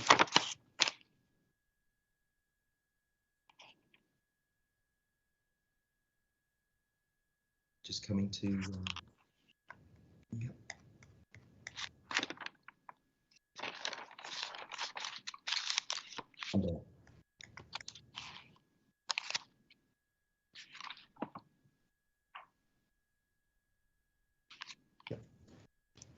Now you're saying full weight because of the internal balancing exercise.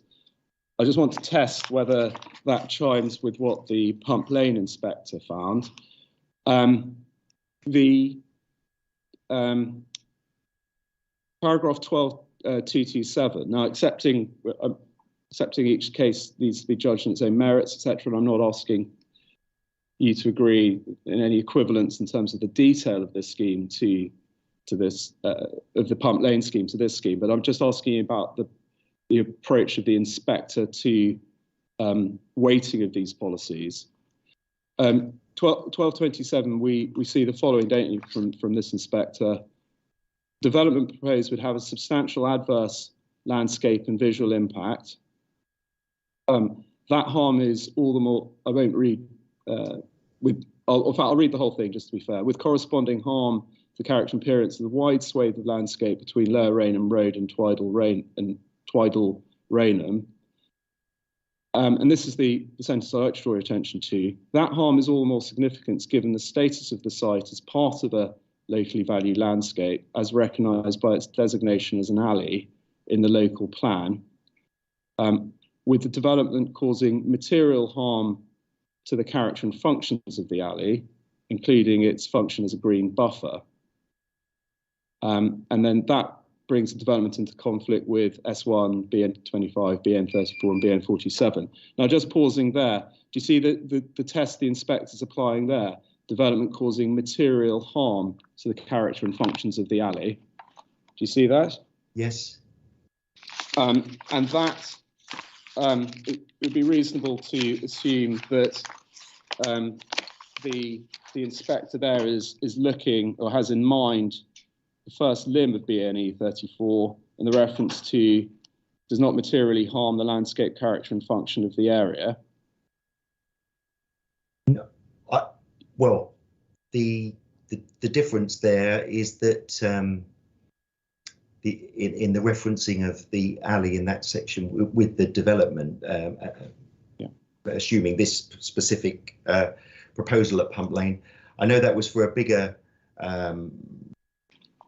scale of development, and it was also pretty much taking up the whole of the alley.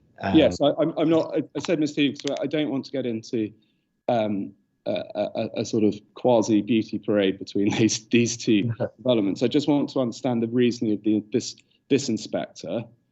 And I asked you whether you agreed that the reference at 1227 and the conclusion that the inspector's drawn there that the development causing material harm to the character and functions of the alley, including its functions of green buffer. And I put it to you that is, the inspector clearly has in mind at that stage, limb 1 of BNE 34, because that refers to material harm to landscape character and functions. Referencing a proposal that took out the whole of the alley gap, and that's distinct from the appeal site, which occupies the western side of the alley. Yes, it's just in terms of, I don't think this was going to be contentious, what the inspectors in Pump Lane has in mind in terms of policy there.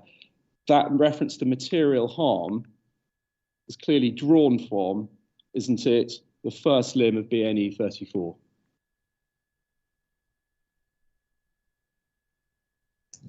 It must be his conclusions on that is then would take him on to the second limb in the assessment. Can I take that as a yes, just to move on?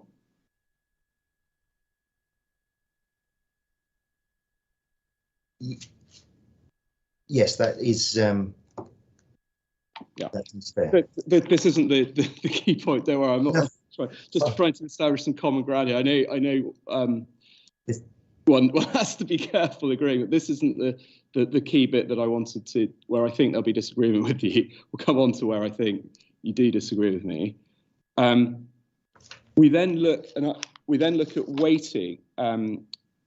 So that there's BNE 34 and the finding of what the inspector had in mind. We then look at weighting, and that's at 12 to 30 of BNE 34. And we've already gone over this paragraph. I think there's some reference to it with Mr. Allen.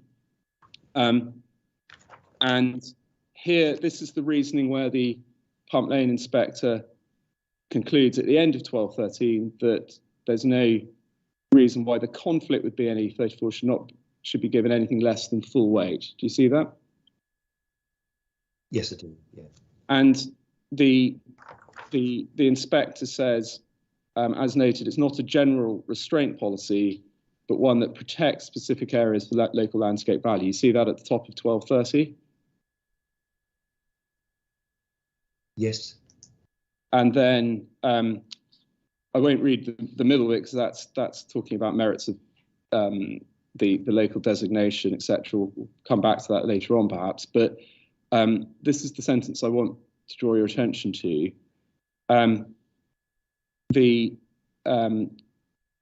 Halfway down that paragraph, the inspector says, as with my colleague, I see nothing in this aspect of the policy, and just to be clear, that's restricting development in some areas. I see nothing in this aspect of the policy is inconsistent with the approach of the framework and seeking to balance the need for housing with the interest in the environment. And then goes on to say, I recognise and noted above that the council has granted permission for some development in Sally. Matters of landscape visual impact will vary between different sites. While recognising pressing need for housing, like my colleague, I see no reason in this case why the conflict with BNE 34 should be given less than full weight even. Now, just to be absolutely clear and to understand the basis upon which that conclusion for full weight is reached, can I take you to we've heard reference to the Orchard Kennels decision, and I have to jump back to that, I'm afraid, CD 1030. CD 10.30, and this is decision 30th of July, land at Orchard Kennels. Do you have that in front of you?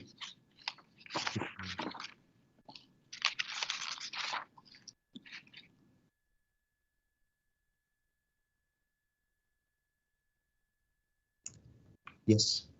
Now, we see at paragraph 5, the first mention of policy BNE 34, the inspector says, policy BNE 34 requires that development in the alleys is only to be permitted where it doesn't materially harm the character and function of the landscape unless the harm is outweighed by economic and social benefits. And then the inspector says, notwithstanding this latter proviso, the policy's main purpose is self-evidently to protect the alleys from landscape harm. Do you see that sentence? Yes. Yeah. And so the inspectors identified that's the main purpose, the protective policy. It's a protective policy for alleys, protect them from landscape harm. And then I agree with that, but it's the implications of following that with the amount of development pressures. So I don't disagree with that statement. That is the purpose. That was the purpose when the alleys were prepared in 1992, I think, and haven't really changed since those. And with regard to your last question on the Pump Lane decision, I'm not aware in that situation whether evidence was presented to that inspector about the wider the consequences of applying the alley in that way, because certainly it rules out, as I've said in my evidence, any potential for urban extensions anywhere south of the river in that down to the southern tip of the administrative area. So I don't disagree with that point that's made there about the purpose being to protect the alleys from harm. So let's come on to this. I haven't asked the question. I was just checking that you had all the references before I get to my question. When we get to the analysis of the weight, the reason why full weight was ascribed to BNE 34 by both this Orchard Kennels inspector and then subsequently adopted by the Pump Lane decision, we have that reasoning at 24 to 29, and we have the analysis there, and it states the following: policy BNE 34 is not a general restraint policy, but one that protects specific areas for their local landscape value. And as such, it's consistent with the aims of paragraph 170 to contribute to enhance the natural and local environment. And then we have the reference, paragraph 25. I won't read the whole thing, but the purpose of the policy would be entirely negated if reduced weight were given to it for this reason alone, i.e. that that this is to do with the lower designation status. But then we have 26, in restricting development in some areas, policy 35 is likely to have some effect on housing delivery. That's an inevitable side effect of protecting valued landscapes. I see nothing in that aspect of the policy that's inconsistent with the NPPF's approach. And then we have reference to the Gibraltar Farm policy, the Gibraltar Farm decision. And effectively, this inspector takes a different view to the Gibraltar Farm decision and says it's not out of date. Nothing in the NPPS requires this approach to be applied for all such policies. Now, and then the inspector concludes, in light of the evidence before this inspector, I see no reason why in this case policy BNE 34 should be given anything less than full weight. Now, what I'm putting to you is that it wasn't the reason full weight was ascribed to BNE 34 is slightly different to the reasons you're ascribing full weight to policy BNE 34. This inspector applied, and the Pump Lane inspector applied full weight to BNE 34 specifically on the basis for its protective element, because it protects specific areas for their local landscape value. So it wasn't just on that the fact that there was an internal balance. It was because the main policy is self-evidently to protect the alleys from landscape harm. See the Orchard Kennels decision at paragraph 5. And that's right, isn't it? That's the analysis of this particular inspector in this decision, and that's different to the analysis you're advancing, isn't it?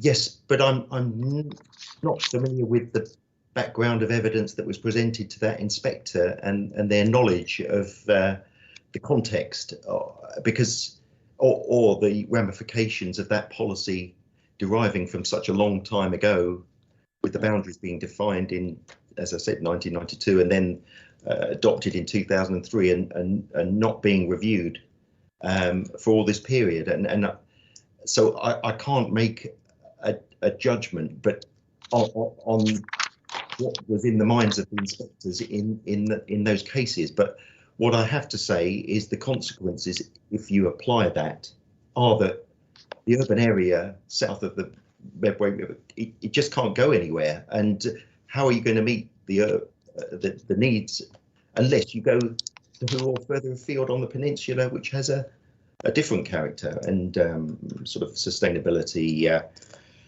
requirements? I think if you read that alongside some of the spatial policies that are inbuilt into the adopted plan, it's pulling in different directions, and perhaps the inspectors didn't understand the full context when they were making their judgment on that. But to me, I can't give it full weight, because the consequences, if you did, of applying the alleys in a very restrictive way would be negative in terms of addressing the requirements of. Well, we're not. I'm sure I'm not going to get you to change your position on that, but all I'm putting to you is that it's material, at least, that at least two very recent Secretary of State decisions, or one by an inspector appointed by the Secretary of State and one by a respective reporting to the Secretary of State, has taken a different view to you and said it's not a general restraint policy, but one that protects specific areas for their local landscape value, and on that basis found full weight. But the inspector will have to decide, but at the very least it's material, isn't it, that two inspectors have come to a slightly different view to you as to why full weight should be attached to BNE 34.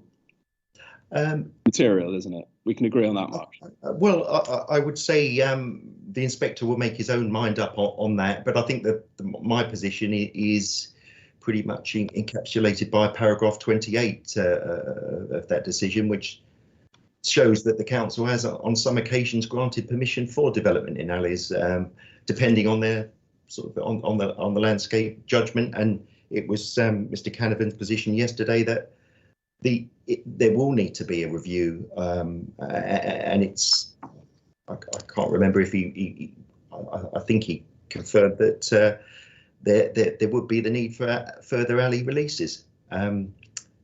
So we'll come on to that. So that I just wanted to we're just dealing with weight and the inspectorate's approach, but surely the inspector, I think, now has the point of where you differ to the Secretary of State. So I'm going to move on now and look at the actual the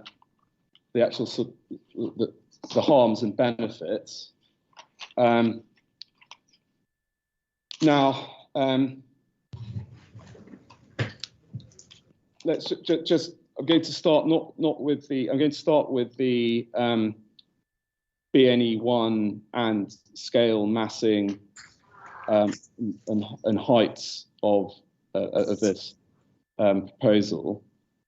Now, in relation to BNE1, when asked about this policy in chief, you referred to the design panel, and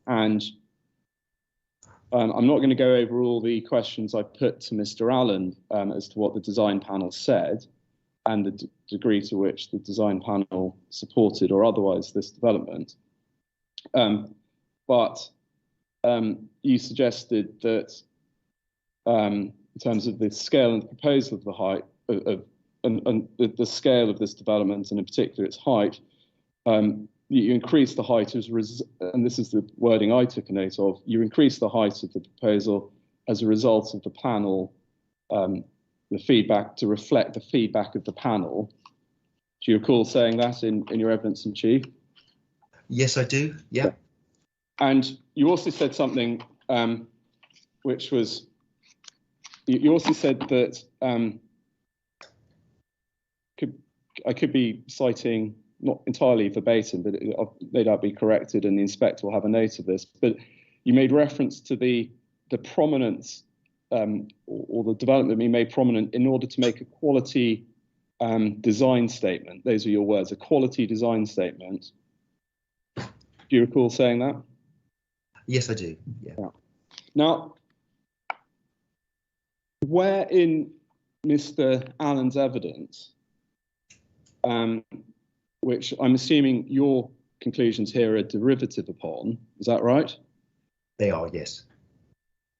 Where in Mr. Allen's evidence does he say that the putting a four-story block on top of a ridge top was to make a quality design statement? And by that, I mean, where was he saying that element of the design was in order to, in effect, promote the quality, which I'm assuming what you're trying to say is promote the quality of the built design. And for that reason, you needed to put a statement block on top of the ridge top. Yes. He doesn't say that in his evidence, does he?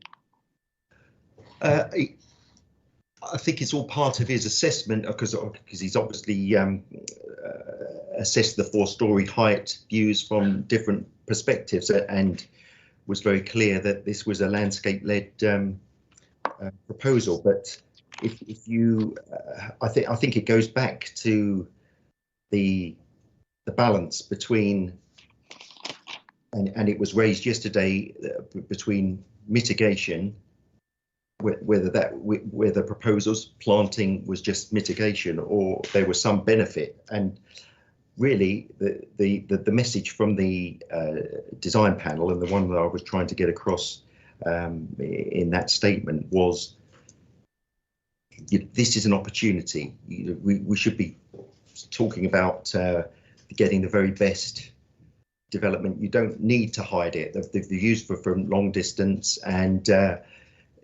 the message was the tiered approach with the landscaping and heights could work, as much of parts of Medway are visible from the very tops of the ridges and over long distance. But this layering effect that is afforded through the green infrastructure and landscape-led approach was an element alongside the architects. But I can tell you, and it could be verified by the council's two urban designers who were at the design panel and the case officer who dealt with the application if necessary, and bear in mind these design workshops are sort of an initial presentation, a walk over the site, and a sort of series of feedback over the day of a mixture of professionals, but in this case hand-picked because of the landscape considerations that were relevant. And the conclusion was, don't hide the development completely away. It's and that was a reason that we shifted the open space that we thought was better placed at the open sort of access point. Their approach was very much to create a frontage development on the eastern side of North Dane Way. And Mr. Hume, I don't want to be reading cuss across you because I've given you a fairly long opportunity to qualify your answer. My question was, where in Mr. Allen's evidence does he say that there needed to be a four-story block on top of the ridge top, to make a quality design statement? Where does he say that? He doesn't say that in his proof, does he? That was my question. Yes or no, does he say that in his proof or not? No, he doesn't say it in the proof, but it's all part of his landscape assessment of the character area, and it's obvious from his findings on the LVIA. And in terms of what the thrust of his evidence, and the inspector already has a note of it, his evidence was all about using landscape treatments to, we saw the words in his proof, to assimilate the built form into the context of the site. He uses the word using landscape treatments to obscure the built form. He uses that's the thrust of his landscape-led approach, which is to effectively obscure. We can have an argument over whether that's mitigation or beneficial, but that's completely at odds with what you're suggesting here, which is that the development needs to be prominent to make a design statement about the quality of the build and the actual built form. That's fundamentally at odds with his evidence, isn't it? The whole thrust of which was to try and obscure the as best as possible the built form, to bring out the landscape elements of the scheme. No, I disagree with that. The landscape, Mr. Allen made it very clear that the landscape structure was and the topography worked together to create this layering effect. And whilst he concluded that over 15 years there would be a beneficial effect overall, he didn't say that would totally screen the development, and that I think that's evidence in the photo montages that the development will have its own place. And I think that it depends on the quality of or your starting perspective, really, whether, as Mr. Etchell says, more woodland planting may not add to the character. Our position, in terms of the quality point I was trying to bring out, is the built form can add alongside the landscape structure, and that's consistent with Mr. Allen's position. Well, I'm not. I put the question. The inspector can form his own views to whether what you stated in chief is consistent. But I'm going to move on now to the to policy BNE 34 and looking now at the alley impact on the alley. Now, just to be clear, just to clear one point of difference up between us, and it chimes with what Mr. Brown put to Mr. Etchells. It was suggested that to Mr. Etchells that the test is critical harm to the function of the alley overall. Do you remember those questions that were put to Mr. Mr. Etchells, rather? Yes. I just want to and you I think agree that is the test, don't you?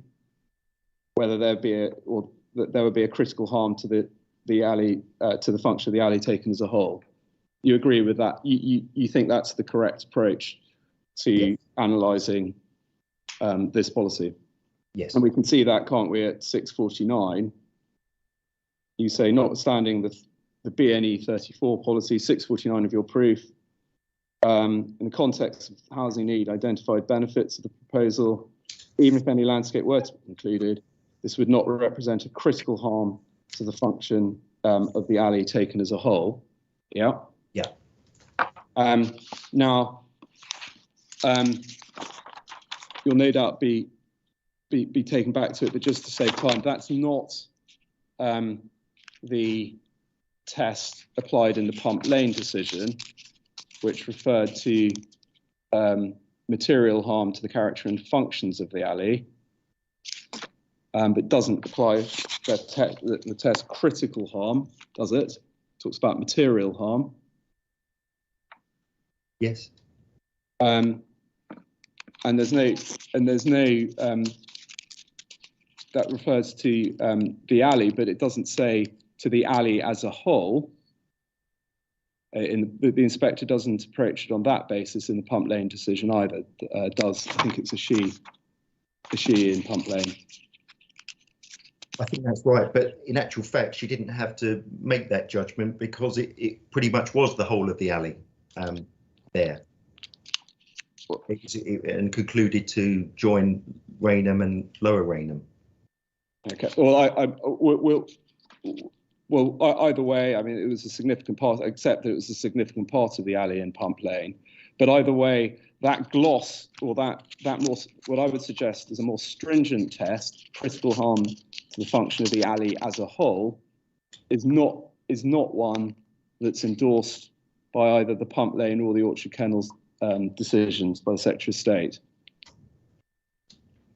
Well, you can't point to those to support that approach to BNE 34, can you? You can't point to those Secretary of State decisions in support of your critical harm test. I can't. No, I can't. But it's a different set of circumstances, as I mentioned, in our proposal in this widest part of the gap with the Capstan Country Park in the middle is a different proposition, I would say. Yeah. And in terms of, in principle, the approach to BNE 34, you've heard what Mr. Etchell said, that in effect, if you apply a critical harm to the functions of an alley as a whole, if you apply that test, it would have to be, if you take the alley to its full extent, it would have to be a pretty significant and much larger development to actually ever trigger that test, wouldn't it? And that's what Mr. Etchell's the point he was making.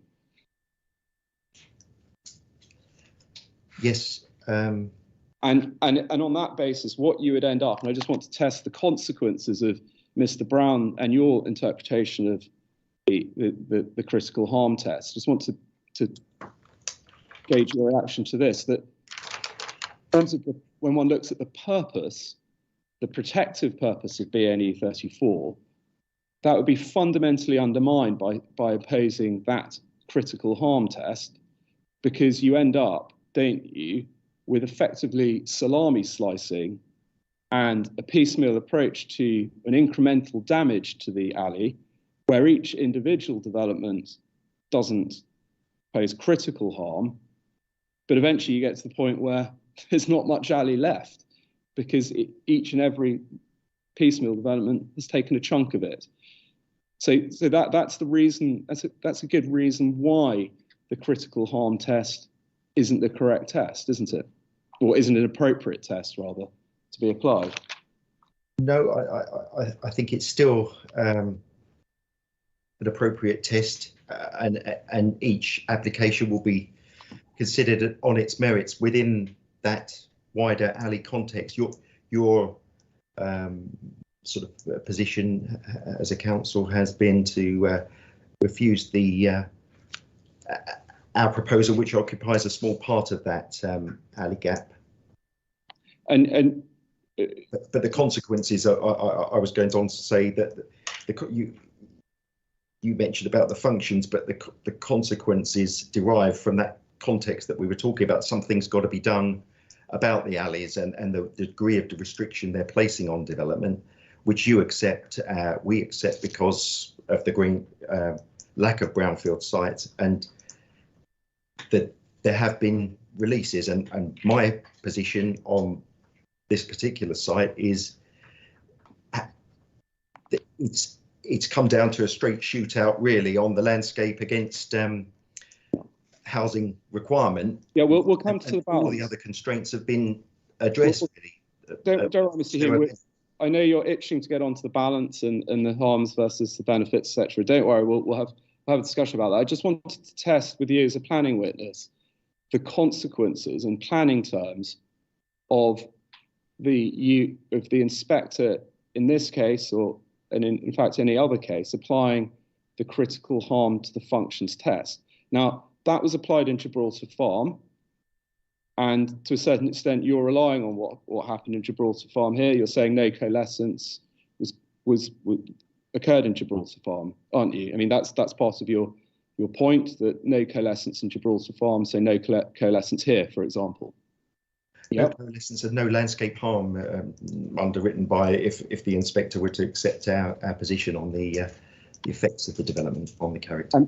And that demonstrates, doesn't it, the very point I'm making about this salami slicing and death by 1,000 cuts approach to the alley, because that the Gibraltar Farm inspector applied that approach. You're now relying on his support of this scheme, and that bears out the problem with applying an overly onerous test involving critical harm to the functions of an alley as a whole, because we will end up precisely the situation that we've got here with developers relying on previous developers and a piecemeal approach to development, eventually completely eroding the alley altogether cumulatively. That's the consequence, isn't it, of your approach, or the approach you're suggesting the inspector to take here? I would say that the consequences are total reliance then on the local plan being delivered to address all these problems and the housing problem, because that's the only solution that is predicated on two spatial option away in the distance, because the urban areas just really aren't going to feature as a short-term measure to address the need. So I think it's each case on its own merits, and something needs to be done about the housing need in Medway, because I haven't got the confidence that the Medway Council team have in the local plan being delivered on time. So it could be even worse. It could be sort of series of speculative applications on. I'll come on to the consequences of there not being a local plan and how that feeds into what national policy tells us about that. But I'm just BNE 34 still. Now, I've made the point about the critical harm test. I'm going to move on from that. Now, in terms of your case, you're relying on the internal balancing exercise. Now, I think just to make progress, in essence, you're reliant on, in terms of the impacts on the alley, you're reliant on Mr. Allen's evidence, aren't you? And so, is that right? Yeah. I'm not relying on the internal balancing because I think we pass, if there were inspectors a matter of judgment to accept the first limb, then we are compliant with BNE 34 on that basis. Okay, so but let's assume that there's material harm. I thought the emphasis in your evidence was that you're saying I think your case, as I understood it, was that the limb 2 is satisfied. The economic benefits are so important that they outweigh the local priority to conserve the area's landscape. But either way, I wasn't going to ask. I just wanted to establish either way, whether it's limb 1 or limb 2, that you say is either is met. On either analysis, your evidence is reliant on Mr. Allen's evidence, and the reason I'm asking you that is I don't want to have to put all the questions I put to Mr. Allen in terms of landscape evidence to you, and you accept, do you, that you've endorsed his evidence, and there's no point me asking you the questions about landscape impact because you'll refer back to Mr. Allen. Is that a fair way, just to save time? That's right. Yes, I'm saying we passed the first limb. That's our position. If the inspector has a different sort of judgment, we've got the second bite, if you like, at the balance, which brings in the balancing. But just so it's not so that I haven't challenged you on your assertion that those limbs are satisfied. If I put those questions to you to save time, you'll just endorse the evidence of Mr. Allen. Is that right? Yeah. Okay. Now,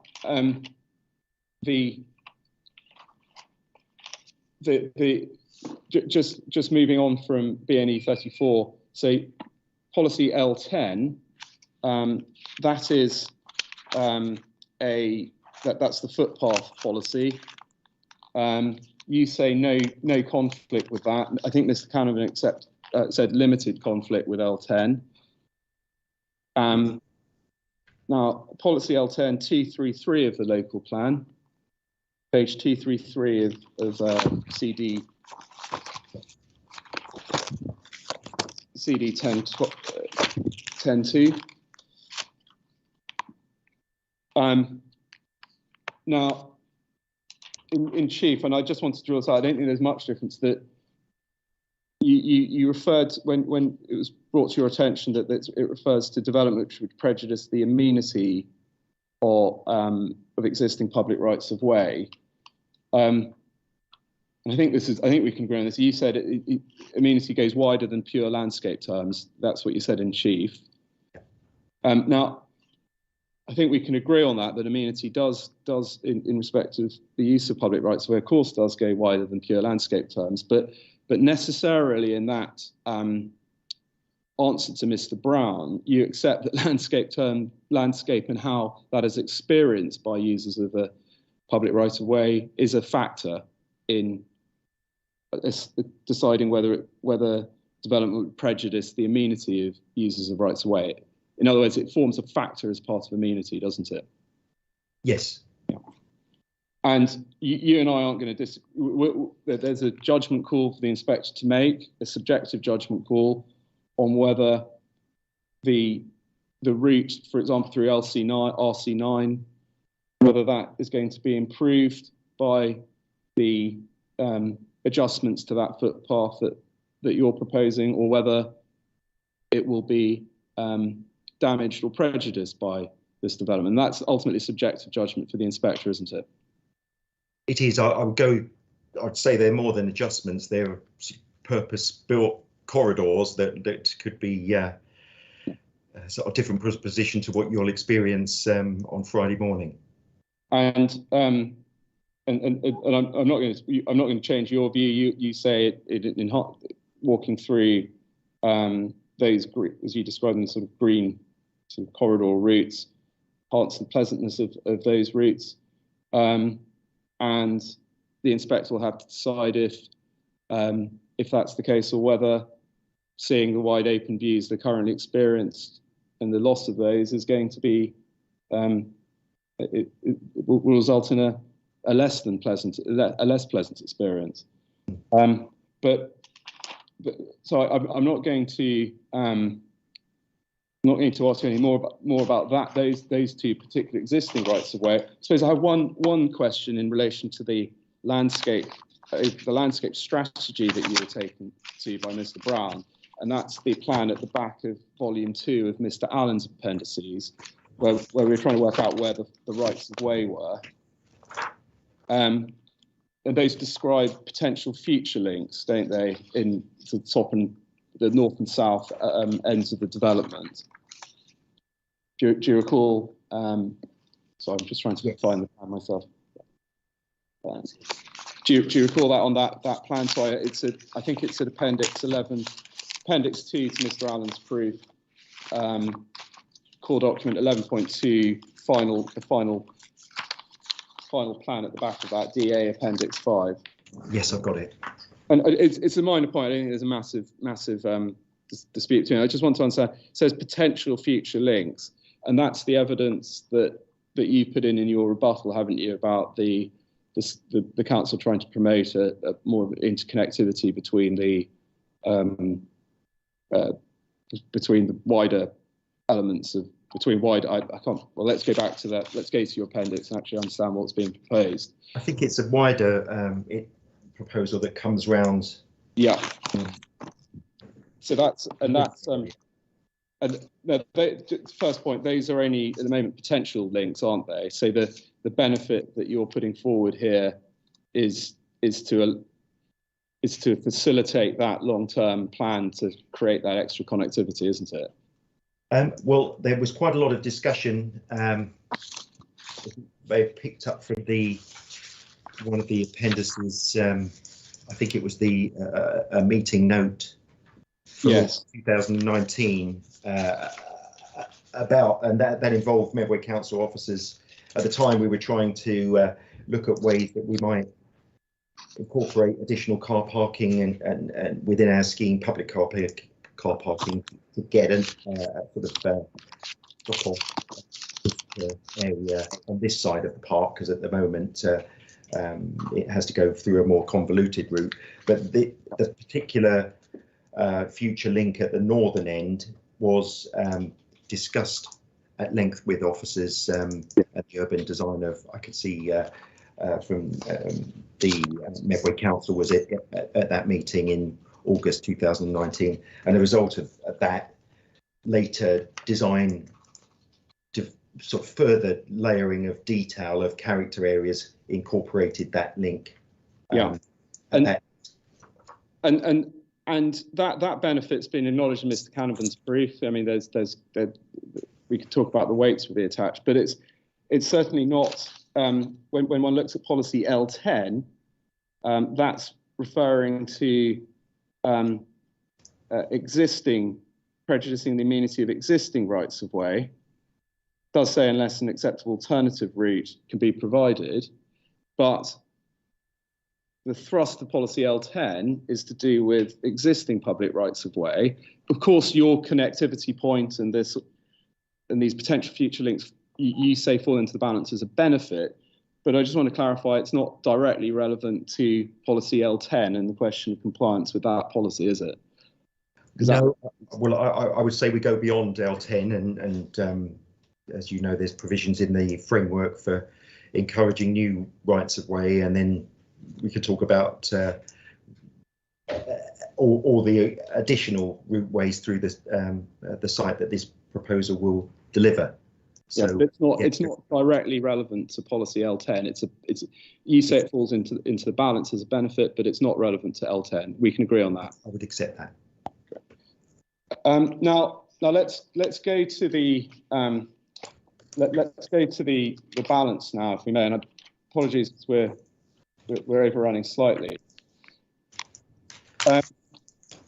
Now, overall balance. First of all, we've looked at the individual questions of conflict and weight, but as Mr. Brown put to you, we can agree the question is whether there's overall compliance with the development plan when looking at the section 38.6 test.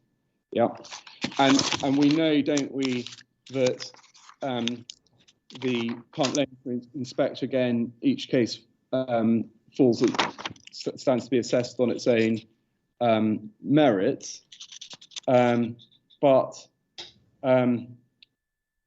the overall conflicts here, it's open for the inspector, having looked at those individual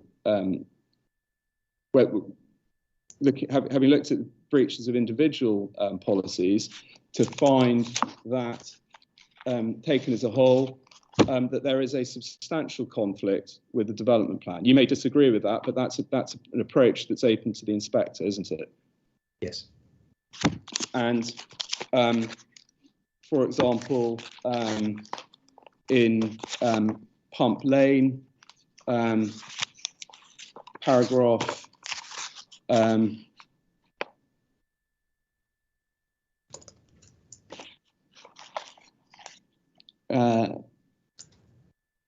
think that's the approach taken. I'm not sure I got the most accurate reference. I thought it was 1270, but the Pump Lane inspector in that case held that conflict with S1 and BNE 25 together with BNE 34.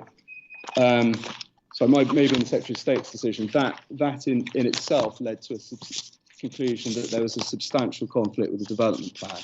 I think my references have been muddled up. Substantial, that those breaches, yes, attract substantial weight against the proposal. And we can see that at paragraph 20 of the Secretary of State decision, so CD 1024. Conclusions bring the development in conflict with S1, BNE 25, BNE 34, BNE 47 is mentioned in this case, and admittedly the MPPF as well, and that those harms attract substantial weight against the proposal. Yeah. Yeah. And now you clearly disagree, because you disagree on the breaches of whether there's conflict with those particular policies, but that approach is open to the inspector, isn't it? It's not just a question of it's not just sort of tossing up various limited breaches, the inspector can come to an overall conclusion. It's open to the inspector in this case to hold that there is substantial weight can be attached to the breach of the development plan.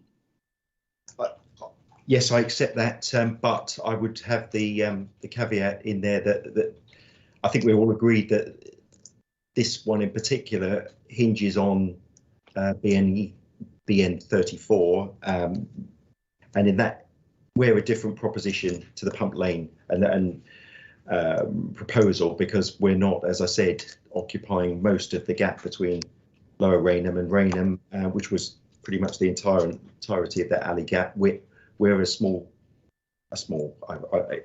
component of a wider gap at a much sort of wider point of the alley break. Yeah. And our position is that we can still maintain the green lung, which will remain with the Capstan Country Park and some of the open space and landscaping within our scheme. Now, just focusing on the balance, and I mean, I'm going to take this in a composite way because we've obviously got a balance under sections 38.6, and we've got the balance under the NPPF.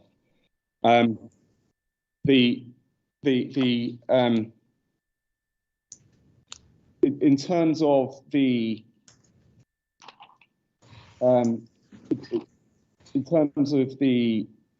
harms, now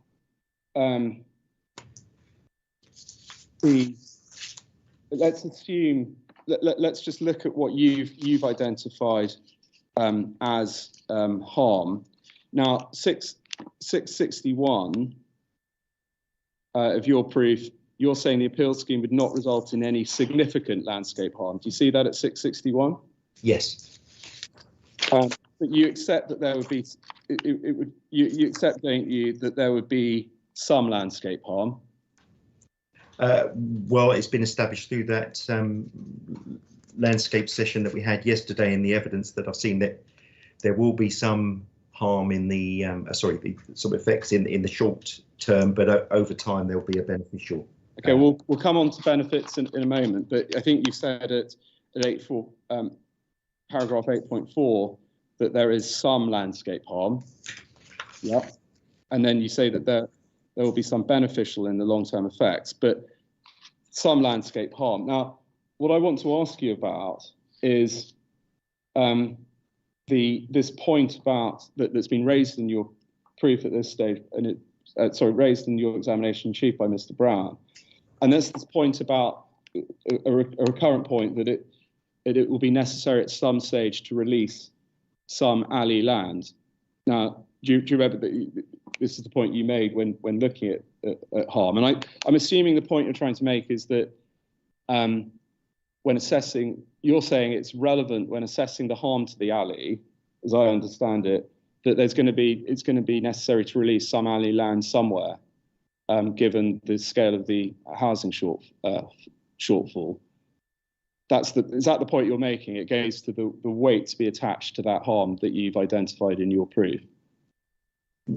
No, what I'm saying that I'm trying to get across the consequences of using the alley as a no-go area, really, and that's just not going to address the housing problems. Indeed, it's been part of the problem in the past in sort of the low level of completions. The reason that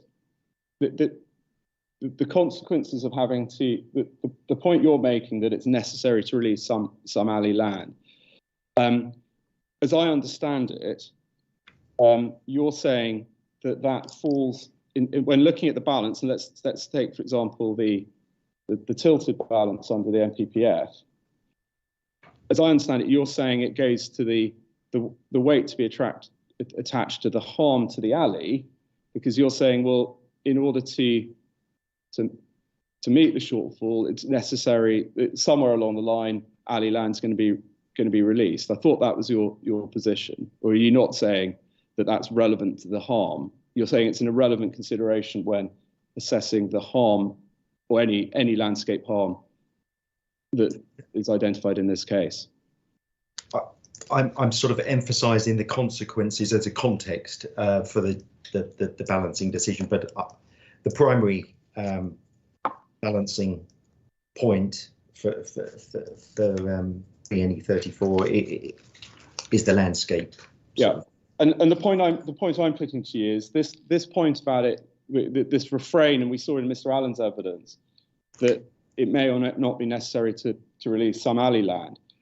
That's already been taken into account in terms of the weight to be attached to S1. You've said that there's limited weight because that development strategy isn't delivering, and its protection of, for example, the Capstone Valley alley is causing that has to be an obstacle to the delivery of housing supply. That goes to the weight to be attached to that policy, but I'm suggesting to you it doesn't then fall back into the balance when looking at the level of harm, and I'll explain why. Because under the MPPF, where you have an out-of-date policy or where you have a lack of 5-year supply, the MPPF says, look at this particular proposal and identify whether the harm caused by this proposal outweighs the benefits,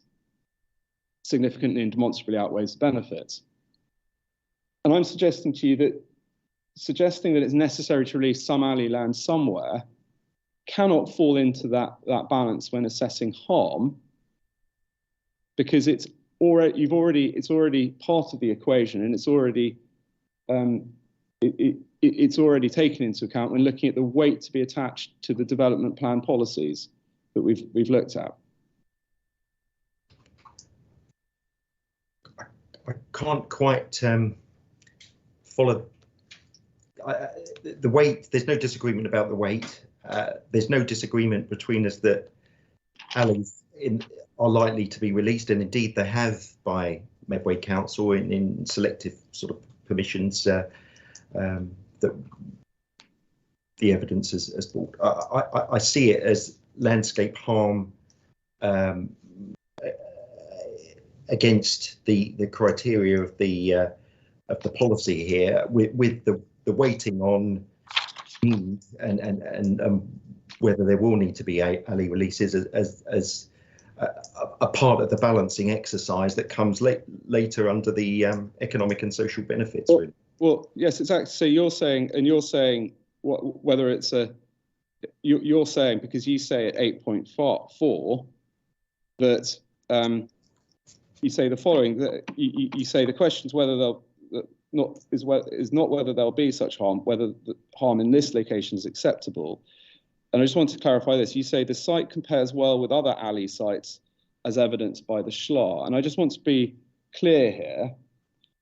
Are you saying that how this site compares with other sites identified in the SHLA is relevant to assessing the particular harm of this particular proposal for the purpose of the balancing exercise? I think there is some relevance. It's material that the council has produced the SLA, and it's also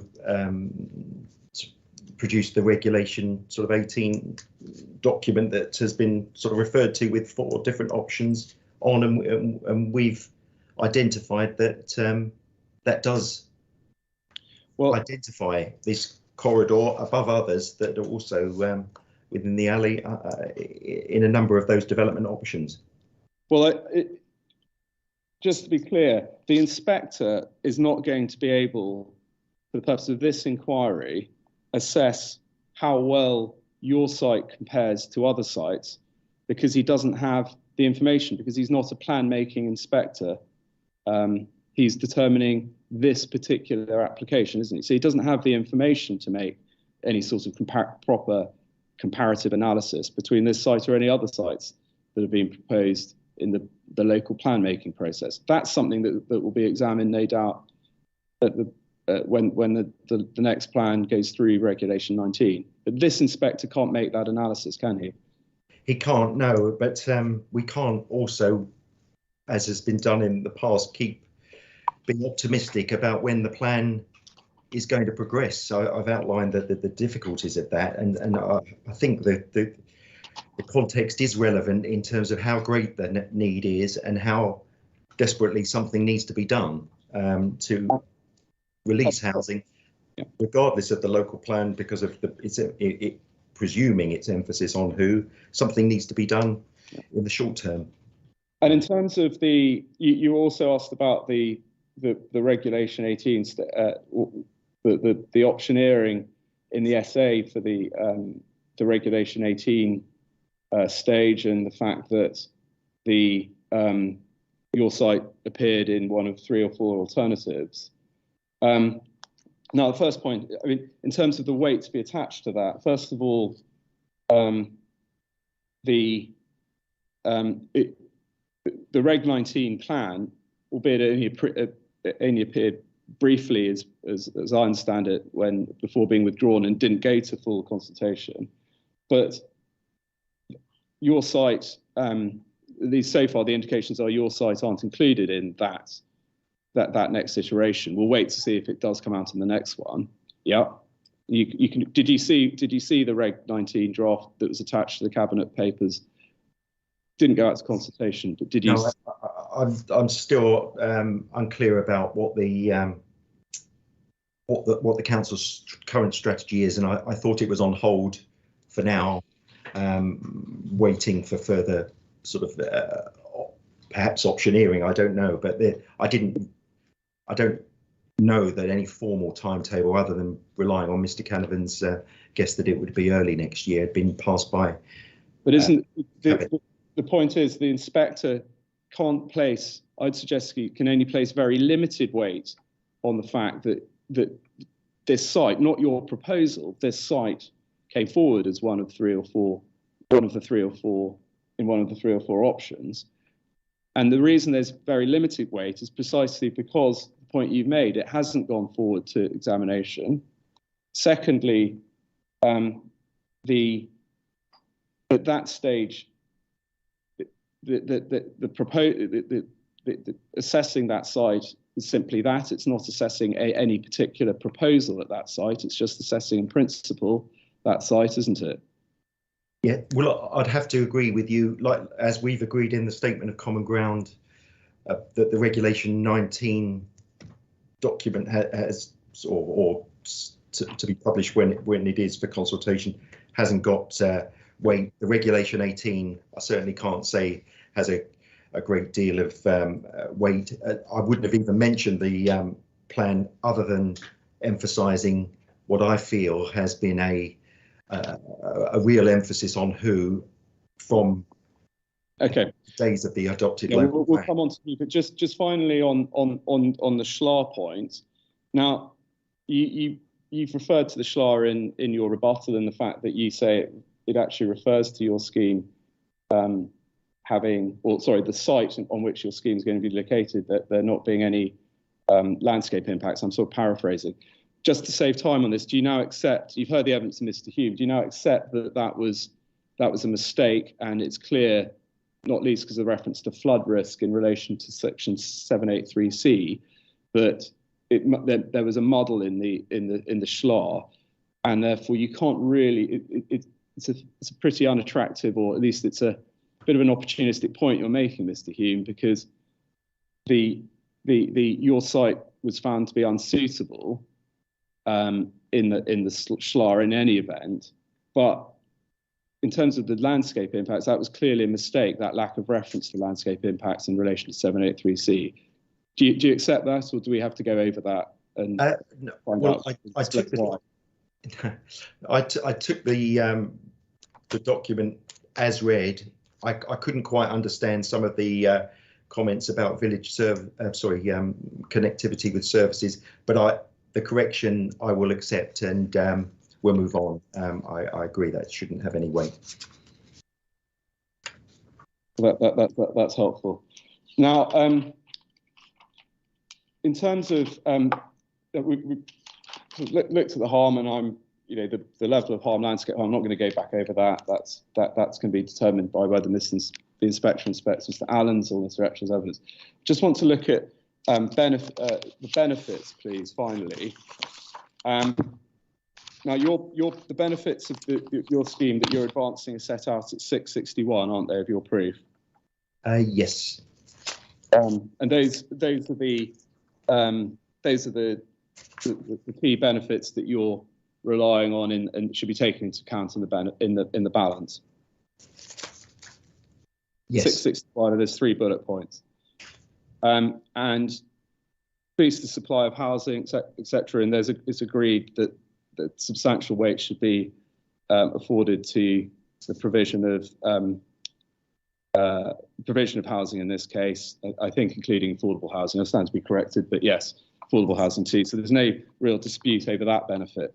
Benefit 2, significant areas of open space serving to connect existing woodland landscapes and landscaping that serve to connect existing woodland landscape network of open space. So there we're looking at connectivity, recreation, open space, aren't we, as a benefit? We are, yeah. Yeah, and I think Mr. Canavan's acknowledged that in his evidence and attached, I think, some weight to it. I haven't got the substantial weight to that particular benefit. And then we've got an economic benefit, investment in locality, increased spending in shops, etc. So those are the key benefits you're advancing. Is that right? Yes. I'd say on the just so you're clear, the green infrastructure network, there's a biodiversity benefit there. That's implicit by the condition that we've accepted the 20% net gain. And we heard some. We'll come back to the school point. That's some more minor point. Now, I just want to test where this goes. So we heard and how this chimes or doesn't with your own landscape expert. So Mr. Allen was advancing a position that there would be a substantial, and I quote, and beneficial effect in landscape terms. Do you recall that? Yes. And I was asking him about where he placed that on the degree of benefit and where that goes. But you haven't advanced, as part of your benefits for this scheme, a suggestion that in terms of landscape harm, there's going to be a net overall benefit. That's not part of your position and your evidence, is it? Well, I rely on my on David Allen's position on landscape in many areas as I cross-refer, and I stand by those conclusions, and it will be for the inspector to make the judgment on whether that gets added in. But well, let's be absolutely clear here. He's had said that there will be a substantial and beneficial effect in landscape terms. You haven't endorsed that as a benefit in your proof, have you? As you've heard from the landscape evidence, it's a complicated balance where the nuances of the immediate harm and the long-term effects. But as I say, I'm supporting the evidence, and it is sort of part of my case that there is landscape benefit. I don't need to quantify that. Where in 661 have you said that there'll be landscape, setting aside the open space connectivity points at paragraph 2, where are you saying that there will be, you said at the top, will not result in any significant landscape harm. Where have you advanced at 661? You haven't, have you, that there will be a net overall benefit in landscape terms? I haven't been explicit there. It's sort of rolled into the landscaping from my side of things, and perhaps I was couching this in a more precautionary way, because at the time I think we were trying to agree the statement of common ground almost simultaneously with this. Well, hang on, Mr. Hume. This is your evidence to this inquiry. You're not talking about agreeing the statement of common ground here. What I want to understand is, why haven't you advanced as a benefit, key benefits 661, the substantial and beneficial effect that your own landscape witness has put in his evidence? The question, well, it's a matter that I left to David Allens to advance. I'm going to suggest to you, Mr. Hume, that the precautionary approach you've adopted is actually more than that. You are not endorsing the evidence of Mr. Allen because you think Mr. Allen has overstated the position, hasn't he? No, That's why you haven't mentioned it as a benefit in your approach, because you don't actually fundamentally agree with your own landscape expert, do you? no, that's not true. And I rely totally on the conclusions. As I say, it's a nuanced point about the long term, and I think that's a hard point to get across. But no, I maintain and fully support the landscape evidence. I'm suggesting it's not a nuanced point, it's a critical point in this appeal. So we've got a fundamentally diametrically opposed position between two experts, one saying that there will be a substantial and beneficial effect in long term, one saying there will be a highly adverse effect in the long term, or materially adverse effects in the long term. It's not nuanced. Anyway, the inspector has the point, but you're not advancing as a benefit any significant improvement in landscape terms to this. We can take that as read, can we? We can rely on Mr. Allen's evidence, which I cross-reference in a number of places here, and I think it's covered there. So just to be absolutely clear, you're not suggesting your evidence, and we can agree that you're not advancing a significant benefit in landscape terms as a result of this proposal. That's not there in 661. We can agree that, can't we? It's not there in 661. And you're not advancing it now, and you're not changing your evidence. I may not have dealt with it clearly enough in the evidence, but I think it's obvious from my referencing to Mr. Allen's evidence that I support his conclusions, and I agree with the landscape character. Just listen to my question very carefully, because if you've got to assist the inspector here, you're the planning witness trying to assist the inspector on how to address the planning balance. Are you advancing as a benefit that there will be a significant landscape improvement and a significant landscape benefit as a result of this proposal? Yes or no? Yes. And will you accept that that is inconsistent with what you've set out at 661 of your proof? I accept that it should have been more clear in terms of open space and landscaping. I should have made that clearer in that section.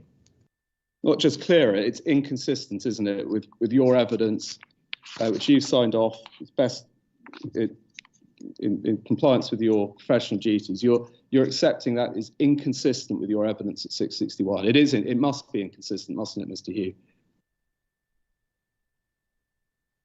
No, I disagree. Okay. Well, the inspector has the point, and I don't think he'll be insisting much further with me labouring it.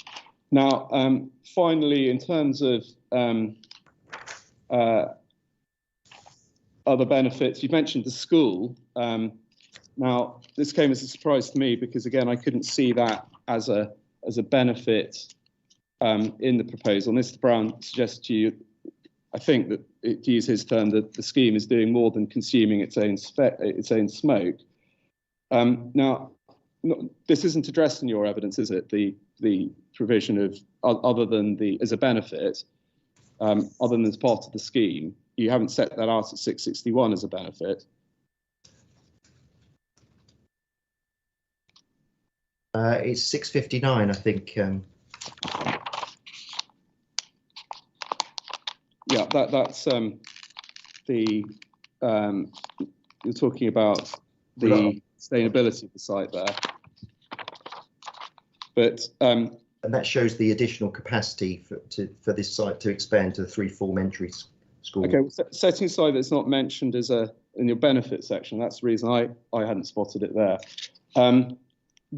Just to be absolutely clear here, you're providing the land which would enable a school to provide some additional capacity up to 2 form-entry, aren't you?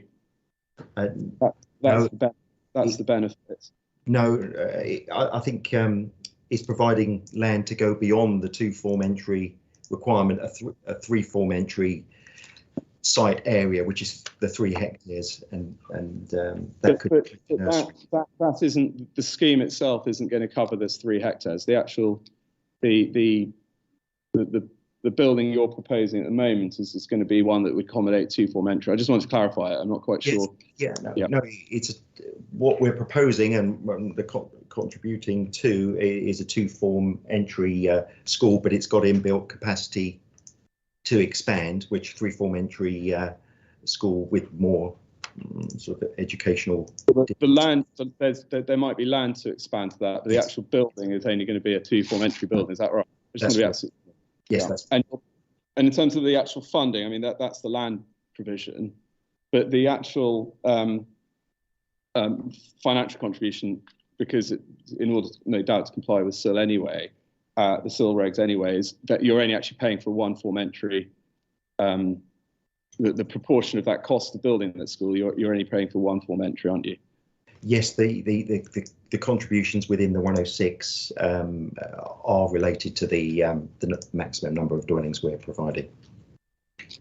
Thank you. Now, again, you mentioned highway slight improvement in highways terms. Again, not mentioned as a substantial benefit at 661. Not at 661, but it is there at 659. And I think it's sort of also mentioned about public transport, but yes, it's more at 659. Okay, so that would be reflecting the weight. So what weight would you attach to that element of betterment of the highway? So limited weight you haven't included in your significant benefits at 661. So can we agree what limited weight to this degree of highway improvement? No, I think it's got quite substantial benefit to the operation of the local road network. All the exhibitions and consultations, and indeed most of the representations in conjunction with this application are focused on transport congestion as a big issue, and I think that's sort of led to a lot of focus on the landscape and transport side of this opposing this development, and this will certainly improve the local network. Well, you haven't put that in as you haven't put that in as part of your list of substantial benefits at 661 or very substantial benefits, have you? So is that another departure from your evidence? No, because it's there at 6.59. I would say that's does say that it will generate benefit. And that's well, that's at 659. You're talking about sustainability, and you're saying is in that context that you're saying that there will be a number of capacity improvements, include operation of the network. I mean that's to make sure the development comes across as sustainable.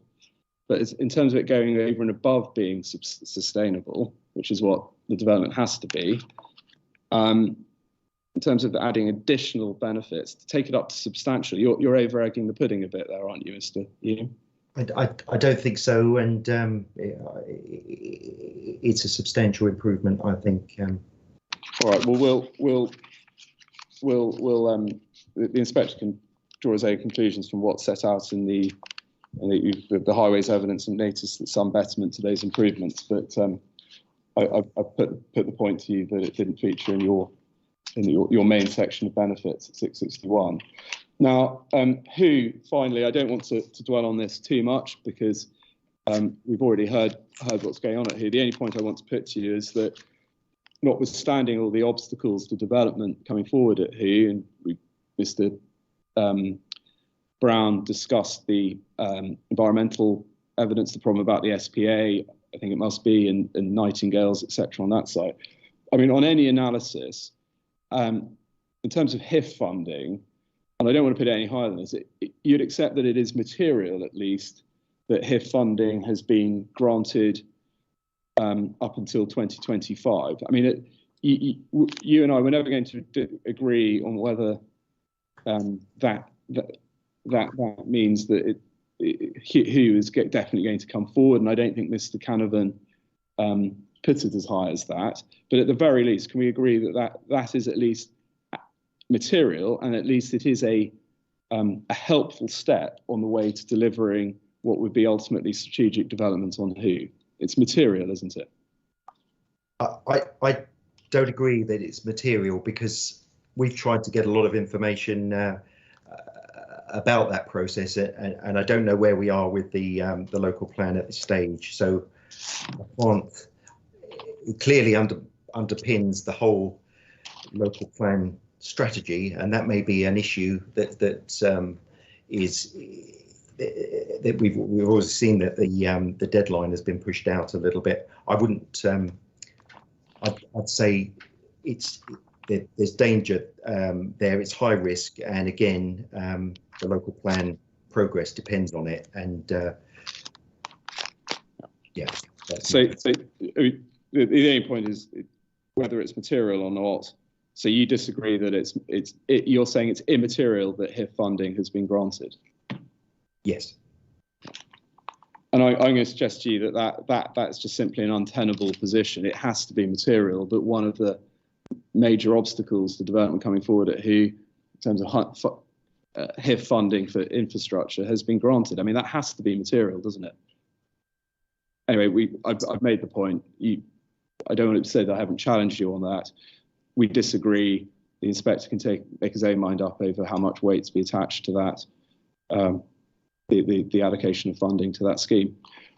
Would you agree we should, on that basis, we should probably leave it? That's the extent of the difference between us, Mr. Hume, on that point. Okay, yes. Thank you. Now, so if I may just pause and glance to my real left, rather than my virtual left, just to check I haven't missed anything that the council would want me to raise with Mr. Hume. Now, I'd be grateful. I only require 10 seconds. I need to look away from the camera. So now I'm grateful. Thank you very much, Mr. Hume, for bearing with me. Apologies, that took a bit longer than I thought, sir. I have no further questions for this witness. Thank you, Mr. Neal.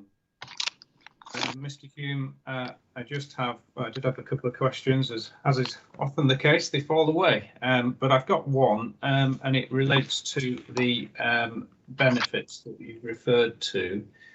You make reference to biodiversity, and I think you referred to a 20% net gain. I just wondered if you could elaborate a bit more on that. How would that be achieved? What's proposed, etc.? Well, there's we've put forward a specific condition, actually, which may come up this afternoon, and you can review at that time in a bit more detail. But it'll be through a condition and the submission of further information to show that some initial work has already been undertaken as a sort of baseline to assess whether that 20% is achievable, and it will be through a range of biodiversity measures, all assessed against the development framework that's set out at the Appendix 5 of Mr. Allen's proof. Right. Just in terms of, just so that I can understand, and we will discuss it when we get to conditions, are you able to elaborate a little bit further so that I can understand whether, in principle, that is achievable from the site? Yes, I'll just try and get the. Is it achievable at the site? It certainly is, but the mechanism, I'll just try and find the latest wording of the condition.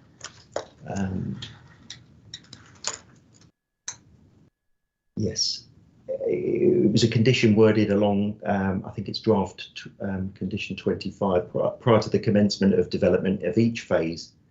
Details of how that particular phase will enhance biodiversity, demonstrating a minimum of 20% net biodiversity gain, shall be submitted and approved in writing by the local authority. So it basically requires us to submit the information to the local authority, who will then have a look at it. So there's a controlling mechanism by way of a condition.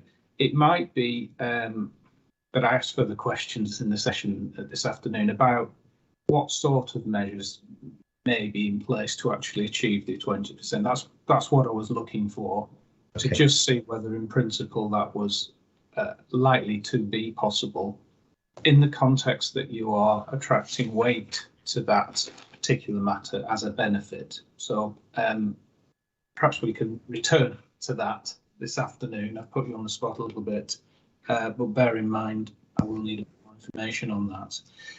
The only other comment that I had to make related to the alley itself and its designation. You comment, I think it's in paragraph 6.31 of your proof, that the alley is at the lower end of the hierarchy value, put it that way. Do you therefore think that automatically means that any harm to an alley should be afforded less weight in the overall planning balance? So given your view that it's at the lower end of the hierarchy value. I give it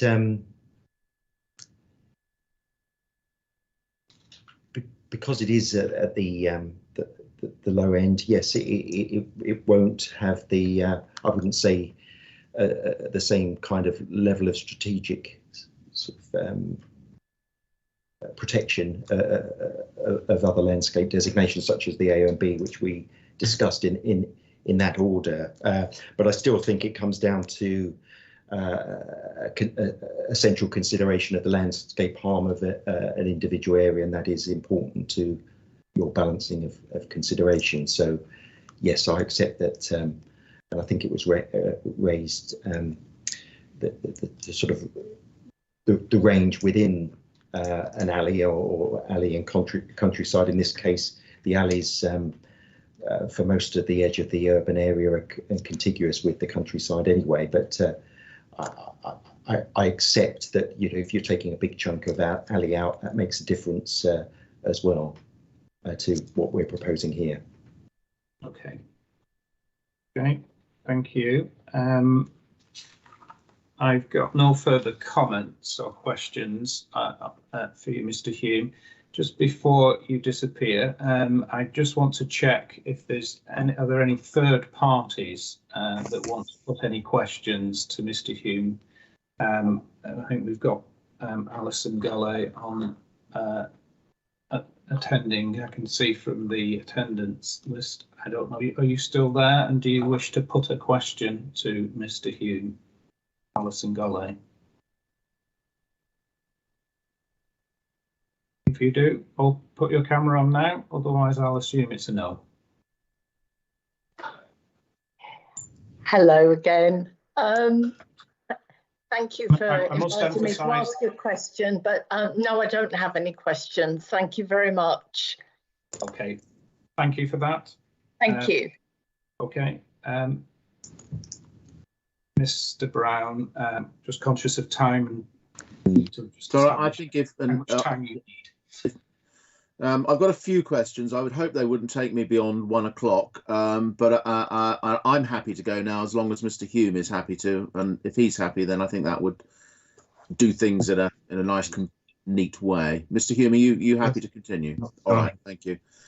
First question goes back to earlier in your cross-examination, Mr. Hume, when you were asked about the reasons why full weight might be given to policy BNE 34. Yes? Yes. And in your proof and in your oral evidence, you explained that one of the reasons why you gave full weight, or the reason why you gave full weight to BNE 34, was because it has a balancing exercise in it. Yes? Yes. And you were taken to the Pump Lane inspector's decision, where the reason given by the inspector there relates to the fact that BNE 34, it's not a blanket protection, it covers a specific area, a valued landscape, and is therefore consistent with paragraph 174. You remember that? Yes. Okay. Can I just explore where that goes with you, please? And to do this, you probably need to have paragraph 174 of the NPPF open.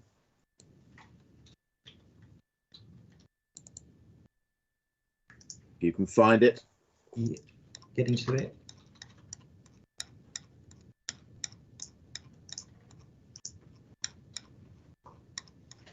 and I think everybody agrees here in terms of the question whether BNE 34 is consistent with the NPPF. It comes down to paragraph 174A. Policies should contribute to and enhance the natural environment by, first of all, protecting and enhancing valued landscapes in a manner commensurate with their statutory status or identified quality in the development plan. Yes? Yes. Yeah. Now, first of all, looking at the reasoning in Pump Lane, is BNE 34 a policy which protects and enhances valued landscapes? Yes, because it will be an alley. And to the extent that it identifies specific areas, is that much? Do you disagree with the Pump Lane inspector that it's consistent with the NPPF in that regard? Yes. Sorry, you agree? Yes. Right. Okay. But when we look at paragraph 174, it doesn't simply say protect and enhance valued landscapes. It says you should protect them in a manner that is commensurate with their statutory status. Yes? Yes.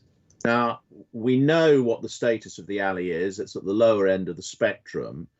If you had a policy that simply said protect and enhance the landscape character of the alley, and the policy stopped there, would that be protection that was commensurate with its status in your view? Could you just repeat? Sorry, that I lost. Yeah. What paragraph 174 tells us is not only that you've got to protect and enhance valued landscapes, but the way in which you've got to do it has to be commensurate with their status. Yeah. Yeah. We know the alley is at the lower end of the status hierarchy.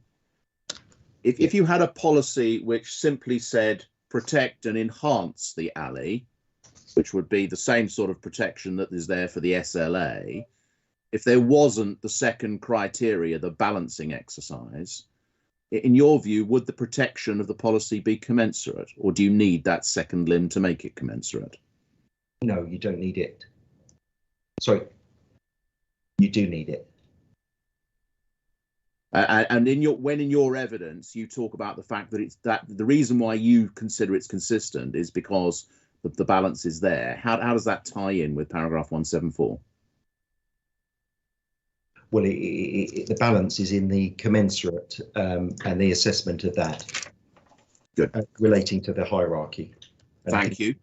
There's a different policy that relates to protect and enhance. Yeah. Thank you. Okay, you can put 174 to one side, please. Next, a related issue. You were asked about paragraph 649 of your proof, where you discuss BNE 34 and you use the phrase critical harm to the function of the alley. Yes. Yes. And it was put to you that that's the test that you're seeking to apply, and you were then asked about Pump Lane and whether that fitted in with that. I just want to be very clear about where in the framework you are using and drawing on the Gibraltar Farm analysis. Now, if we go back to policy BNE 34, we can see the first question in BNE 34 is there material harm? Yes? Yes. And the second question is, if there is harm, is it outweighed by the social and economic benefits? Yes? Yes. Okay, so start please with the Gibraltar Farm decision, which is CD 10.25.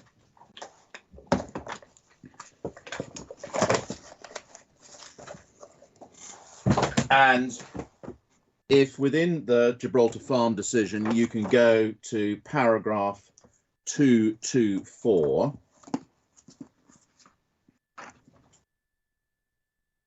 Sorry, what do I mean? I mean, yes, paragraph 224 of the inspector's report. Yes. I'm just turning it up myself. Right, okay.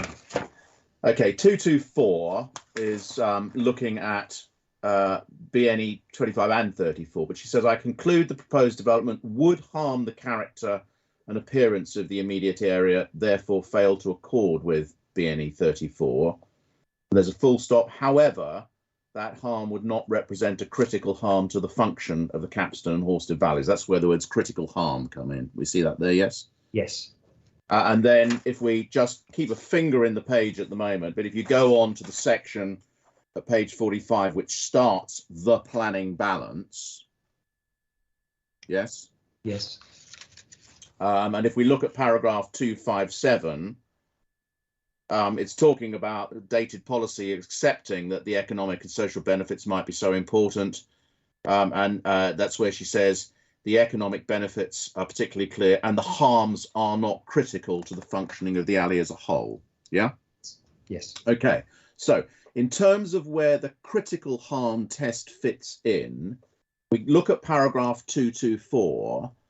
Has the inspector applied the critical harm test in deciding whether there is harm within criteria 1 of BNE 34? No, he hasn't. No, it's assessed against the first limb there first, and then. Yeah. So where does the critical harm test come in then? It doesn't come in under the first bit. It comes in under the balancing assessment, taking into account the tilted balance and. Well, thank you. And if we look at your paragraph 6.49. Yes. Which is where you use the phrase, notwithstanding the BNE 34 balance in the overall context of the housing need identified, and I note the reference there to the housing need and identified social environmental benefits, even if any landscape harm were to be concluded, this would not represent a critical harm. Yes? Yes. In paragraph 6.49, where are you applying the critical harm test? Are you doing it at criteria 1 of BNE 34 or in criterion 2, the overall balance? It's coming in at 2 on the overall balance. Okay. Now, if we then just look at the questions you were asked about Pump Lane and how the Pump Lane inspector looked at it, you made the point on a number of occasions that Pump Lane's a very different case. I wonder if we go to CD 10.24, can we just look at, I mean, you were taken to the inspector's overall conclusions on BNE 34, but I think in order to do that, we need to understand the nature of the harm that he found. So if we go to page 161 of the inspector's report, there's a heading green buffer. And 1256, 1257 is a description of the alley that happens, that occurs there. But at the bottom of 1257, the inspector says, were the appeal scheme to go ahead, development would extend from the railway all the way up to Lower Rainham Road, leaving no buffer at all between the built-up settlement edge and the identified areas. And then 1259, taking account the green infrastructure proposed, the scale of the scheme would materially undermine the identified green buffer function, eroding it completely at this point.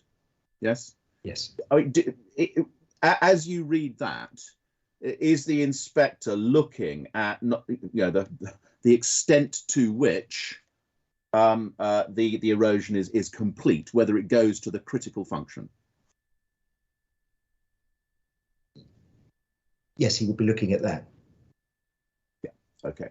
And similarly, if we just in terms of access to an attractive rural landscape, 12.62, and if you look at the end of the conclusions there at 12.63, even taking account the proposed community orchards, the appeals site would no longer provide residents within the urban area access to an attractive rural landscape. What do you understand the inspector to be saying there about whether this would be the complete obliteration of the function of the alley or not? Yes, well, he is talking about that. It's a completely different site. Yeah. And all right. Good. Thank you very much. And when one comes, you were taken to the inspector's conclusions in terms of the weight to be given to BNE 34 in that context, and the fact that he gave it substantial weight. Where do you understand his conclusions, the ones, for example, we've just looked at, how do you understand them as affecting that overall conclusion about weight? Well, it's a significant factor that it's taking out the whole alley, and different to our proposal. Yeah. Okay. Totally different topic. You can put Gibraltar Farm pump lane to one side. Footpaths. You were asked about the footpaths, and in particular, taken to Mr. Allen's landscape strategy concept plan, where, and in particular, the point was made to you, if you look at the orange arrows, those are only described as potential footpath links. Yes. Yes. Yeah. But if one looks not at the orange arrows, but what is within the site itself on this drawing, are there other new public rights of way that would be created, ones that don't exist at the moment, which aren't just potential, but they would be there as part of the scheme? Yes, as Mr. Allen explained, the green infrastructure is integral to this. So there's a series of east-west links which go from Prince's Park towards the Capstan Country Park, but there's also a strong, as you'll see from the layout drawing, a spine up the middle of the site, alongside the road, and on the eastern and western boundaries. And I mean, there's a sort of, I was going to say it cuts diagonally across the development in the northern area, but it's effectively runs from the up and down the middle of the page, which I don't think has a road in it, but there's a green corridor with a blue feature in the middle and trees along the way. I mean, what is that? Is that a?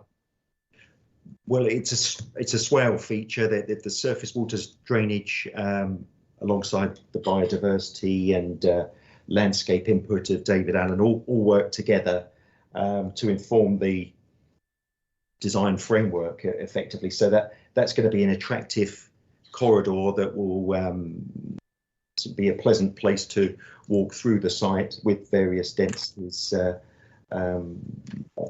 alongside it, but separated by a fairly significant distance. Good, thank you. We're nearly there, Mr. Hume, you'll be pleased to know. Our next penultimate question. You were asked in terms of BNE 34, this alley as opposed to other alleys. It was put to you that the inspector's not able to compare this particular alley with any other proposed development. And certainly in terms of the landscape evidence produced by both the council and the appellant, quite clear, no witness to this inquiry has done that exercise. But if we go back to the parts of the Reg 18 draft that you went to in evidence in chief, is it your understanding, having looked at that the council at the Reg 18 stage has carried out some kind of comparative exercise?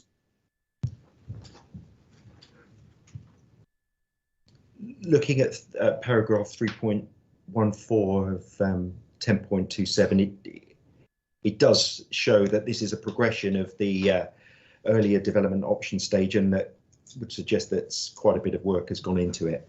Good. Okay, thank you. And then finally, on benefits, you were taken to task slightly for the list of benefits that you've specifically referred to in 6.61. I mean, you've made the point that needs to be read together with 659 and elsewhere. But I just wonder if we couldn't turn up the statement of common ground. That's not too radical a thing to do at this stage of the inquiry. And just remind ourselves what the parties have agreed are the benefits of the scheme.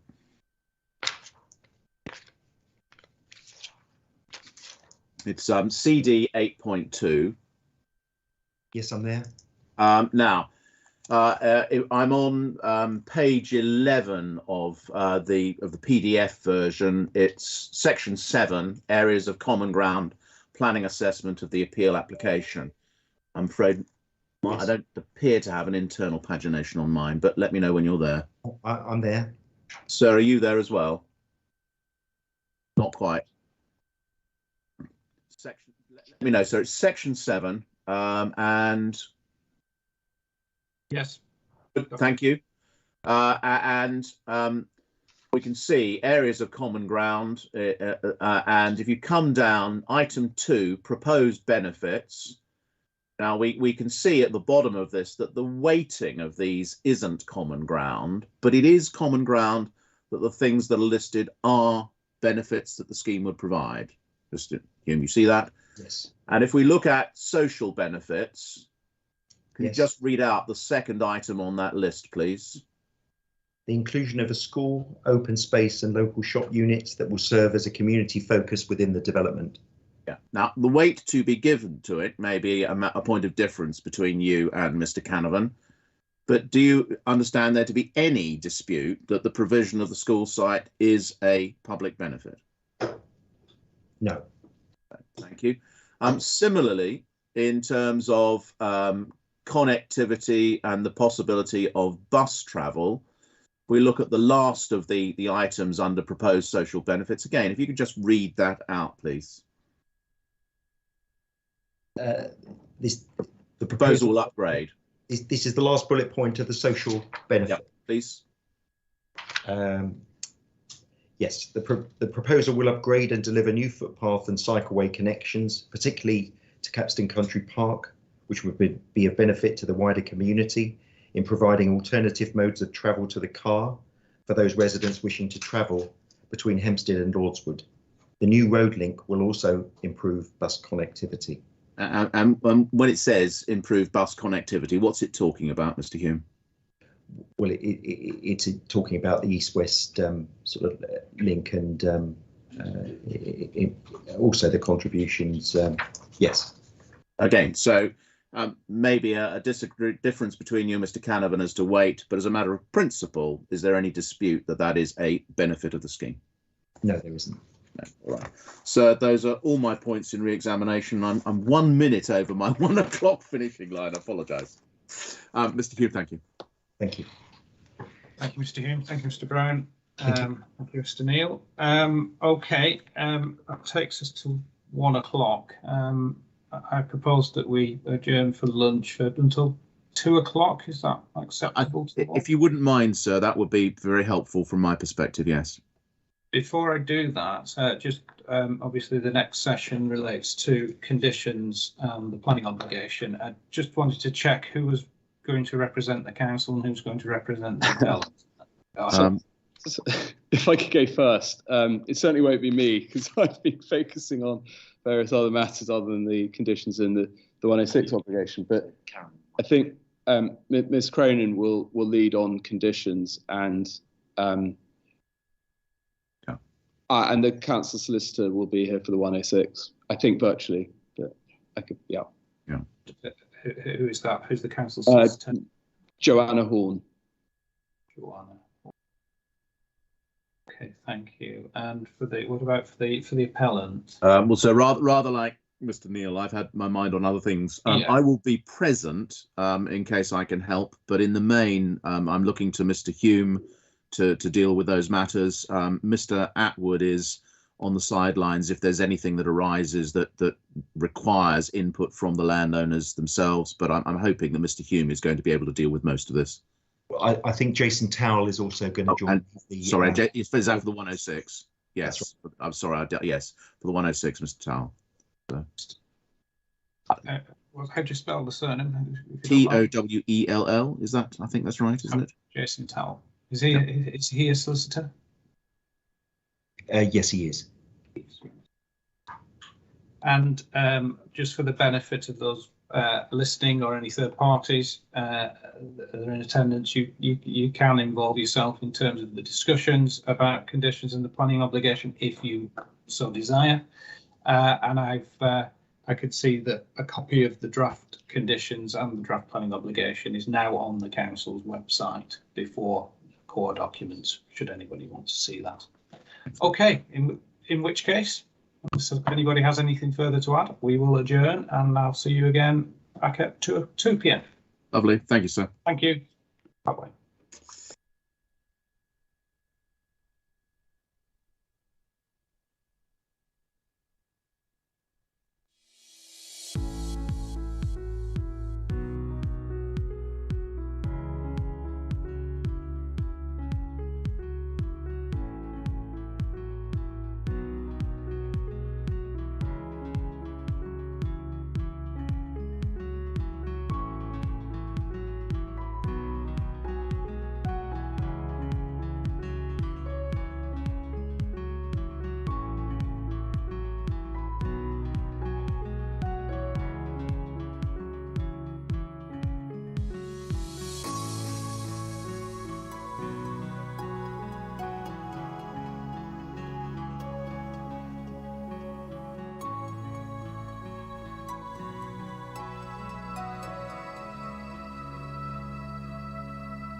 Good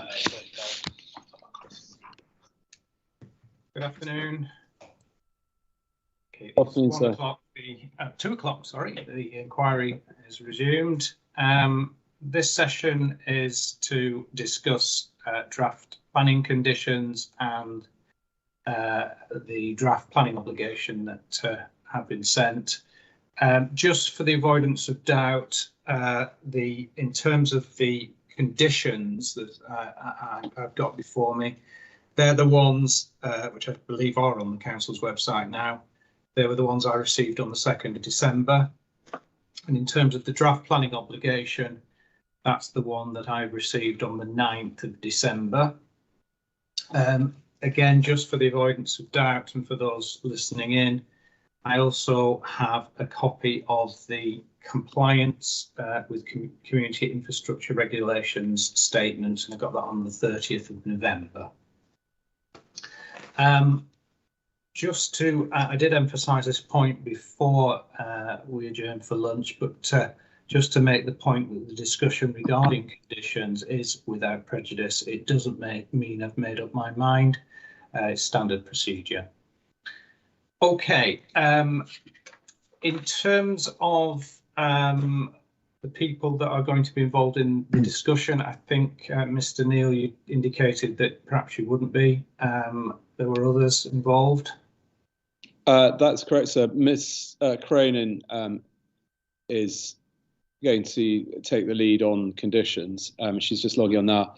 I'll just switch my speaker off now. If I could just hand you over to that, I'm going to mute myself now so that we don't get feedback. So we're in the same room. That's very helpful. And I think there was Joe Horn from the council. I can see you're on. This is an informal session, so I'm actually happy for you to all keep your cameras on, have your mics on, to make it a bit more open in that sense. And for the appellant, I can see Mr. Hume is already there, met you before, and we have Mr. Towell. Yes, from sir. The appellant. Right, okay. On the 106, thank you. For the 106, okay. What I propose to do is to start with conditions, if that's acceptable to all. Before I do that, just double checking that the conditions have been agreed between the two of you. Is that correct? Yes, that's correct. Okay. I think in that context, my intention is not to go through every single condition, but I have read the conditions and I do have some questions of my own and possibly even some suggestions. However, I heard from the appellant, I think yesterday, that there was, and indeed Mr. Hume today, that there was some mechanism in place to deal with the what the council's third reason for refusal, which is now not being defended. It might be sensible to start with that, I think, in terms of an updated position. Ms. Cronin, do you want to do that, given that they are the council's suggested conditions? In terms of the approved plans condition 5? No, there was a condition, I believe, that may be tabled relating to the amended indicative plan, so removing dwellings from Carlton Crescent. And I had understood that possibly there was some sort of condition or mechanism that was now being tabled to deal with that issue. Is that correct? As I understand it, that plan's going to be attached to the approved plans list, and that was going to be the mechanism to deal with that. Right. Is that okay? Okay. Just explain how, Mr. Hume, can you just explain how that will work? I'm just conscious that this is an outline proposal, albeit with access details, but you're proposing to append, I think, an amended indicative layout plan. But I just need to understand the thought process. Yeah, the parameters plan, yes. Right. And Mr. Hume's got his hand up. Can you how would that be worded, and how would that ensure appropriate control in terms of, let's say, dealing with reserve matters to ensure that the reserve matters mirrored what was in that condition? Just to clarify, I think the 3 updated parameter plans that take out the 16 dwellings at Carlton Crescent, which and have been agreed between myself and Karen, they're now loaded on the website at ID document 5, 6, and 7, and they've got specific drawing numbers as well. Okay. And I thought the idea was to reference those particular numbered drawings in condition 5, and also the phasing and infrastructure condition at condition 6. Okay, perhaps I'm labouring this a little bit. We've got initial conditions relating to standard outline and reserve matters conditions. Obviously, we're dealing with an outline with access only. I'm just trying to see how those conditions would relate to one another from a control point of view. Because I'm not dealing with matters of layout. Well, I might suggest that they are treated as parameter condition. Yeah. We could word some condition that they are treated as parameter plans to inform the preparation of the reserve matters application. Okay, if that's what both main parties are suggesting, are you therefore suggesting that rather than up to 800 dwellings, you're now saying it's up to 784? And if that is the case, is there a need for an additional condition to control that? In that case, the wording of the phasing plan could be changed, couldn't it? So that it went up to 784 rather than 800.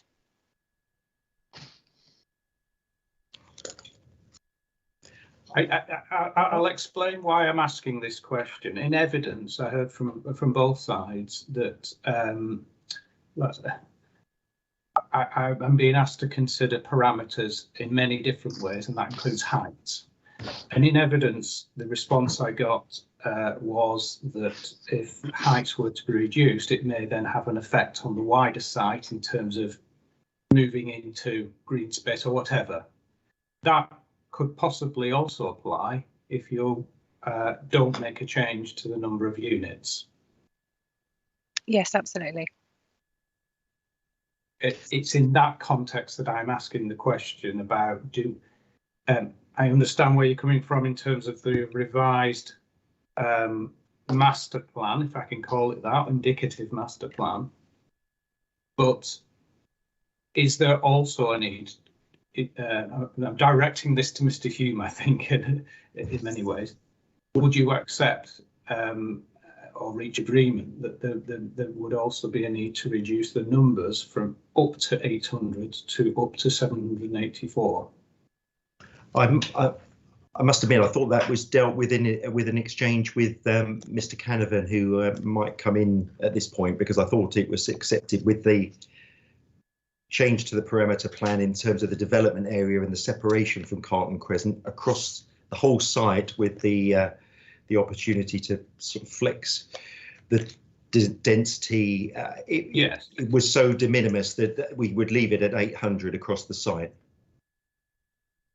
I don't think he did say that it was de minimis, but I guess if what you're saying is now you've changed the parameters such that 16 units will now be removed from Carlton Crescent, and obviously I'm considering the indicative details in terms of the principle of development on the site, then in a way you're asking me to consider 784 residential units. So my suggestion about a condition restricting numbers is to inform reserve matters, in effect, albeit based on 784 units. Perhaps Mr. Caravan would like to clarify what he Yes. said, and then I'm happy to accept a condition if that's what felt the most appropriate way forward. So can I come in, and maybe what I'm doing is posing a question rather than giving it. Well, maybe the answer to my question is a solution. The genesis for this is the concern about the residential development in the immediate vicinity of Carlton Crescent, and on that issue, all parties are agreed that that should be off the table in terms of any reserved matters application that is made. That's what it's the first thing we need to secure. That can be done in a number of ways, either by making it a parameter plan, or that the amended parameter plans, and making sure that the reserved matters are brought forward in accordance with those. We could, if need be, but I'm looking at the list of things in condition 6, the phasing plan that we have to do. I mean, we could include specific reference to an area of open space in the vicinity of Carlton Crescent as shown on plan, whatever else it is, if we needed to do that. Yes. I think that bit is relatively easy. Yeah. The question you raise is where does that then take us in relation to the other parameters? And so we've I think up until now, you and we have been approaching it on the basis that since it says up to 800, the description of the development, it's not a commitment to 800.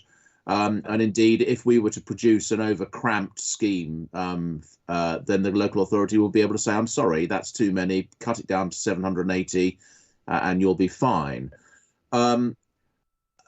We made it clear at the case management conference, and I think it remains our position that if that means that those 16 cannot be relocated anywhere else within the development, then we wouldn't mind a condition restricting the overall number to 784. We certainly wouldn't stand in the way of it. The only question for you is whether that's really necessary, bearing in mind what you've got is an indicative scheme where, I mean, it may not be that we could make up the full 16, but it may well. I mean, if we came up with this a layout that showed 785 houses that could be done without objection, the parameter plans, I don't think should tie the scheme down to the point where we couldn't do that if it was acceptable. Bearing in mind the council could still say no if they thought that it was too dense. So my starting point would be, let's see if we can find a way of making it clear that the area near Carlton Crescent is to be kept clear. Well, you've essentially said what I was thinking. So I was about, you're absolutely right. It is up to 800, and it gives the council, should this be approved, gives them scope to approve or refuse reserved matters up to 800 at a future date. What I was expecting was a plan which showed that area cross-hatched, and then some sort of condition that said no development within that area, that sort of thing, rather than necessarily a restriction on numbers, although that would have been a different way of doing it. But a plan that was produced that removed the area as shown on the indicative master plan near Carlton Crescent, i.e. the area where the 16 residential units have been removed, some sort of plan in cross-hatched form showing that no development will take place within that area. And indeed, you could go a bit further and say that it should be structural landscaping or whatever. That's what I thought. Yeah. Well, so that would be a very simple way of doing it. It would need some drafting and a plan to be produced, but I'm sure that's not beyond the wit of man. And in circumstances where you're not going to be closing the inquiry tomorrow, if we might be able to do this for you by tomorrow, but I don't know. Well, there are plans, there are amended layout plans, master plans already. Yes. All I'm saying is that it needs to be cross-hatched, given a number, and then a corresponding condition drafted to reflect essentially what I've just said. Can you leave that with us, sir? And I'm sure between us we can manage that. Mr. Hume, Ms. Cronin? Yes, yeah. I would suggest maybe just adding that to the parameter plan that we already have. Yes, I think the inspector's looking for a condition which specifically says, I do think that it would be a necessary condition, and in view of the fact that there's no evidence in respect of reason for refusal number 3 and the strength of feeling from members of the public, I think that sort of condition would be necessary. Okay. Are you happy with that? Leave that with us, sir. I think like that's very clear. Okay. Were there any new conditions that you wanted to discuss, or shall we move on to the list of conditions as suggested? No new conditions. No new conditions. Okay. Right. Moving then on. I'm not going to go. I will go through them one by one, but some of them, for some conditions, I have no comments to make, and I'm happy with them as drafted.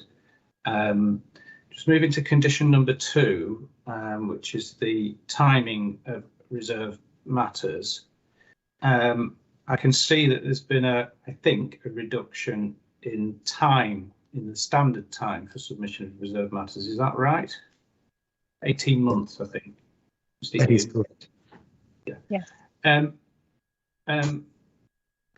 Not necessarily saying there's anything wrong with the drafting, and there isn't, but I just wanted to understand why you'd opted for 18 months for submission of reserve matters, and perhaps not why you haven't opted for a reduced period.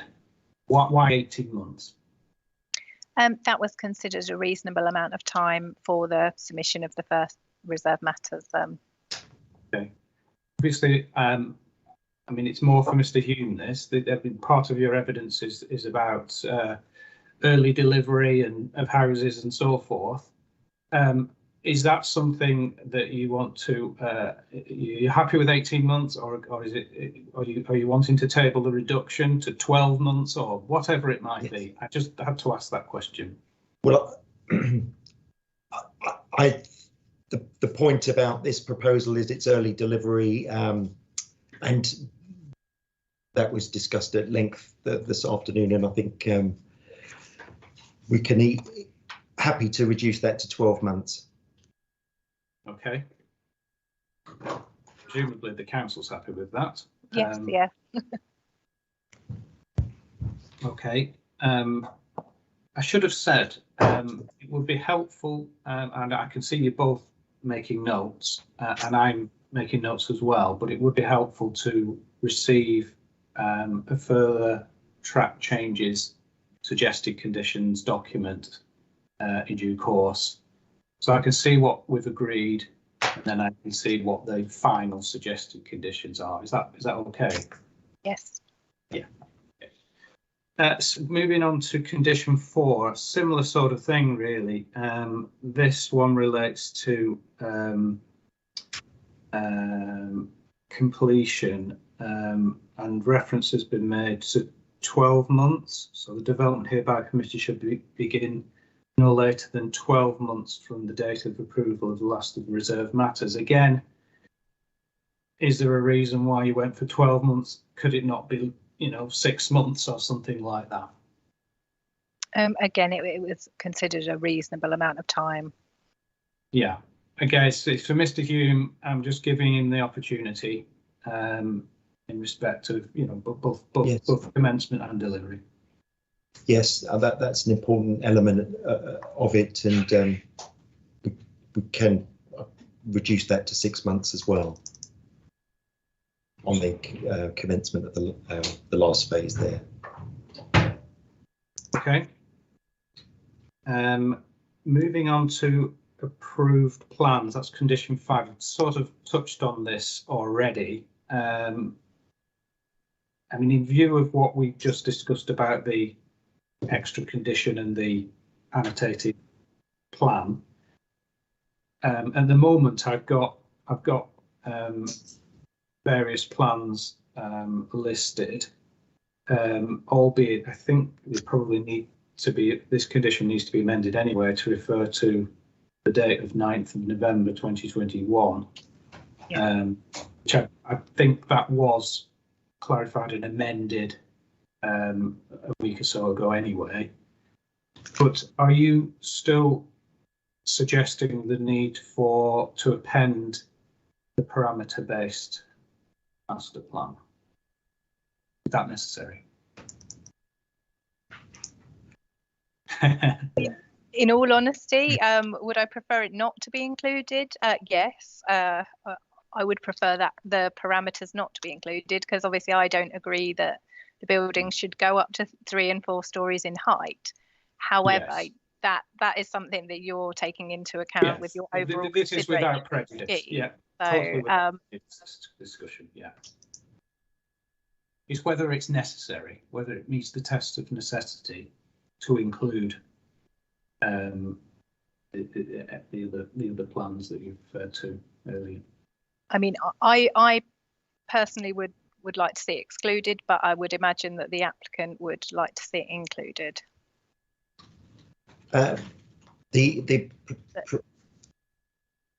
not sure if I'm a bit confused about the point about the parameter plans and being referenced. What was to do with the relationship with Carlton Crescent properties, and they're the adjustments that have been made to the current, well, the projection and that ran a little bit closer, and on those amended plans, sir, that it's just been replaced by the development zone's been pulled back and it's been replaced by landscaping instead of effectively the hatched area that we could provide for you. But they sort of supersede the parameters that we set out in our original design and access statement. So the plans, in terms of the condition, the condition that's before me now, the plans that I think are listed there, there's the Red Edge site location plan as amended. That's fine. And then I think we've got the amended, I think it's the amended master plan for the site, which will include some access details as well, I think. And, yes. and that amended plan doesn't show any indicative houses close to Carlton Crescent. That's correct? Sorry, which one was that, sir? It's the, I think it'll be the 08284AL00004 PL13. That's right. Albeit the date where it first is the 15th of November, and I think it should say, it now says the 9th of November. My understanding is that that is the correct position, and I'm just asking, are there any other drawings that you want to include in that condition? I wasn't sure when we started the discussion. I think what Mrs. Cronin started with was the amended parameter plans that reflect the details on that 004 plan. Yes, which you sent, I think, just before the inquiry started. That's right, which have been agreed between us and just reflect the height parameters, the open space and community facilities. What I'm asking both of you is, are those plans, so that would be, there would be additional plans, albeit parameter based, is it necessary to include those plans in that condition?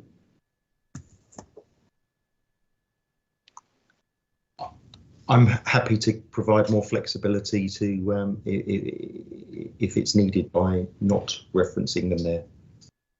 Mr. Brown, you haven't. Oh. So the only reason I put my head up is this is EIA development. There is an environmental statement which assesses certain elements of the scheme at certain levels, and I mean I understand the local authority not wanting a document that seems to give approval to going up to certain heights in a particular area. I get that, but From an EIA perspective, I think it is important that this permission does limit the development to what has been assessed. If that's not done via parameter plan, I'm not quite sure how else it would be done. Okay, thank you for that. That's helpful, and that does answer the question. I think, therefore, it would be necessary to include. I think a decision that didn't constrain to what has been assessed would be potentially there's a legal issue there, so that I would be nervous about. Yep. Okay. In which case, please, if you, Ms. Crowley, if you could make a note of that, we need to amend that condition, both in terms of the date, but also in terms of the additional parameter plans. Yes. Notwithstanding that, I still think there's a need for an additional plan annotated in terms of the area near to Carlton Crescent, with an associated condition effectively prohibiting development in that area and indicating a need for landscaping. Did you want that to be a completely standalone condition? My preference is yes, actually, yeah. Yes.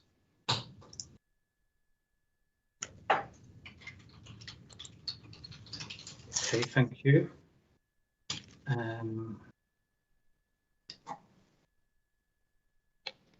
Moving on to condition 11, which is the landscape and open space master plan. I see that this is a condition to inform reserve matters, and that in itself is fine. The only point I had to make was in respect of the management responsibilities, and it was really just to check whether there was any duplication with the planning obligation. I think there is some mention of management responsibilities, but I wasn't sure whether there was a subtle difference between the condition and the obligation. Let me just get the Section 106 agreement. Okay. Jason, do you want to come in at this point? It's covered by the 106. Yeah, so the 106 was amended in the light of the point that you made on management and maintenance, which many thanks. And indeed, that does set out the management and maintenance responsibilities. And so therefore, I think the condition is retained. I don't believe it's inconsistent with the 106, but it doesn't need to be, because I think it probably is a duplication. So let Mr. Crowley just have a chat with that. Yep, I'm happy for that to be removed. Okay. From the condition. Yes, but still be retained in the planning obligation. Yes, that's helpful. Thank you. Moving on to condition number 12, which is the next one.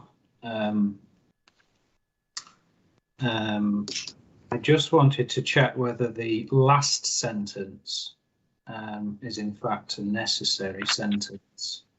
The first part of the condition is about informing reserve matters, and again, that's fine. I don't think the last part of the condition is necessary, because it would be a matter considered at reserve matters. But it's about implementation. Oh, yeah. What you mean? That it could be reimposed at that reserve matter? Yes. So in that sense, it's a technical point, but I don't think it meets the test of necessity at this stage, because you can deal with it later on at reserve matters. Is that agreed?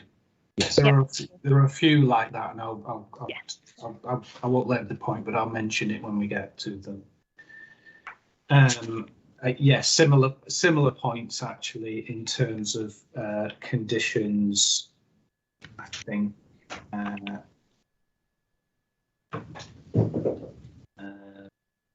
14 and 15. I think we've got similar things there.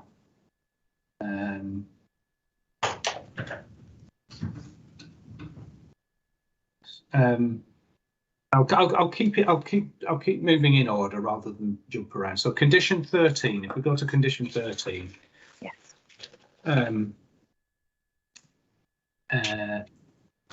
Yeah, a fairly minor point, but the second sentence talks about the approved details shall thereafter be implemented prior to first occupation of the development, unless otherwise agreed by the local planning authority.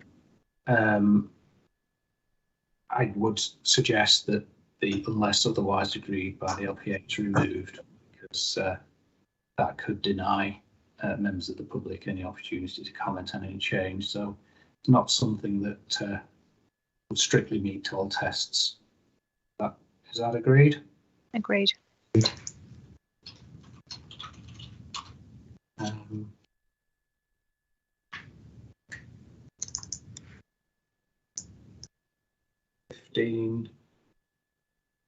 15's okay.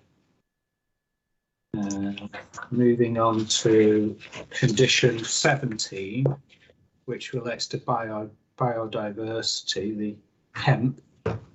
That's the construction environmental management plan. I think it's just a typo. I think right at the very end of the condition, it says interim management plan prior to management plan required as part of CXX commencing. I don't know what that means. I've made a note that I thought that was condition 23. The site-wide ecological mitigation strategy. So that this is an interim until that site-wide ecological strategy. Do you agree, Mr. Hume? Yes. Following where we are with that one? Yes, I do. So that's just needs amending to reflect that. Okay.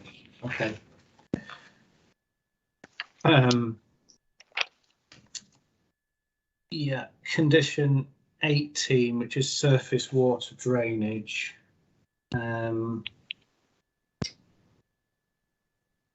written down here that I'm not sure if the words where it says have been submitted to and approved in writing by the LPA in consultation with the lead flood authority. I'm not sure that makes sense, as the details would be submitted with reserved matters anyway. So I just wondered whether the wording should be deleted, and then at the end of the condition, you just say the surface water details for each phase shall thereafter accord with the approved details, including the agreed timetable for implementation.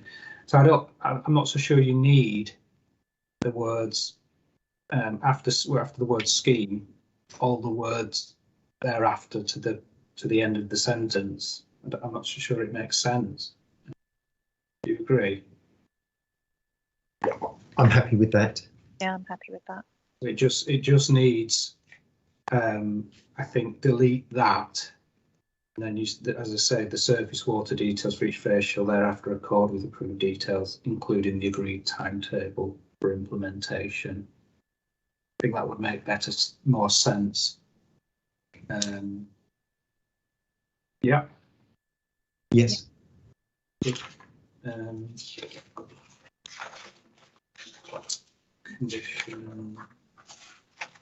Condition 20 seems okay.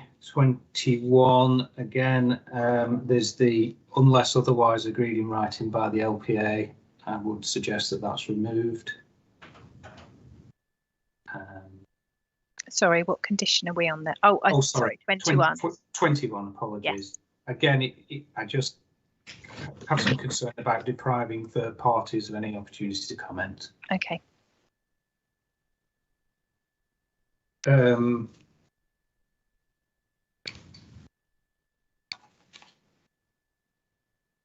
Condition 24, which is the ecological mitigation strategy.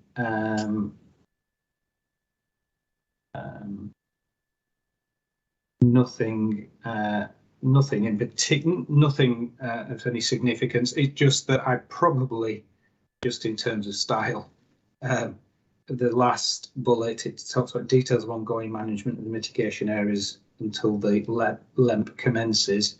I'd probably then just move down the sort of the implementation clause, just so it's not lost. It's just literally moving that down. And again, just in terms of that, where the sentence, it says the approved mitigation strategy, I would say the approved ecological mitigation strategy, just for the sake of clarity there. For each fit, yeah.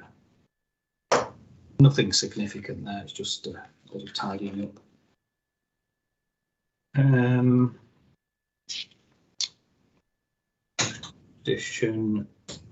Condition 25. I did ask a question of Mr. Hume about this one. I see looking for a 20% net biodiversity gain.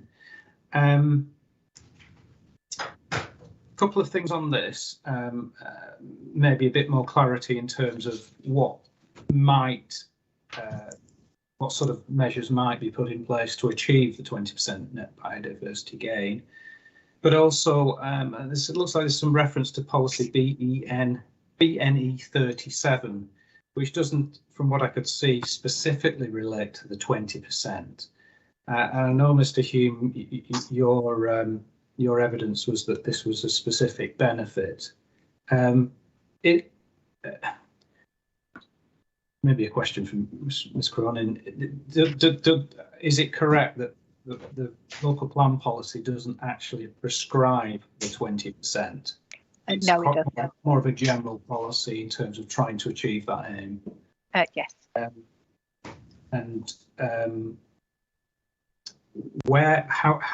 have you arrived at the 20%? It's probably a better way. I had a feeling you might ask that. I have to confess, we get our ecological advice from KCC Ecological Advice Service. I have been looking for a document that specifically specifies 20% net biodiversity gain to support this, because obviously it does say a minimum of 10% in the Environment Bill.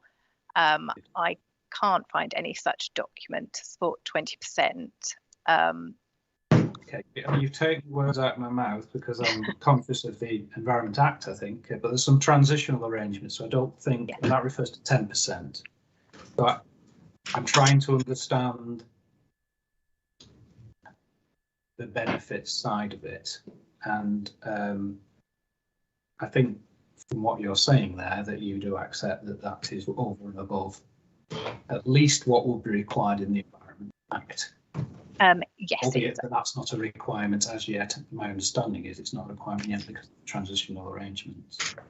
Mr. Hume, have you got any further comments to make on that?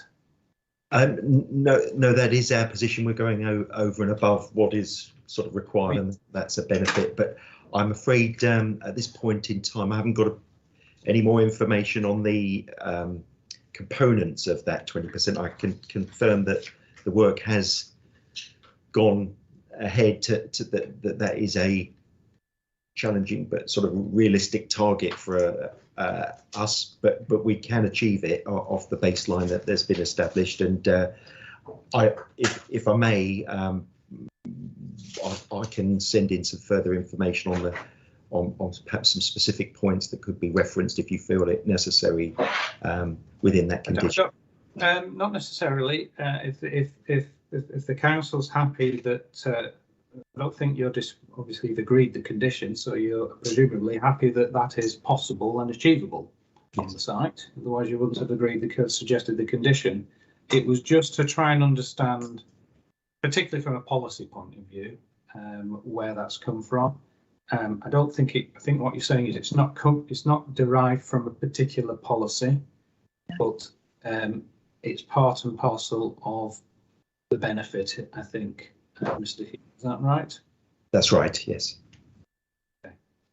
I think in that context, I'll have to form a view on that myself. I'll probably leave it there, form a view, should I need to consider conditions as part of my decision.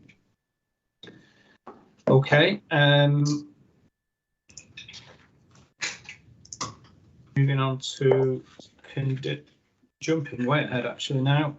Condition 34, which is climate change and energy efficiency. Yeah, I think there's probably just a bit of an error here, unless I've missed it. The reference to the design code. Yeah. Yes, initially there was a design code condition suggested that wasn't agreed by the applicant. So yeah, the reference to that should be removed. So if you remove the word that build on the objectives set out in the overarching design code pursuant to condition 8, so that goes. Yes. Happy with that, Mr. Hume? Yes. Good.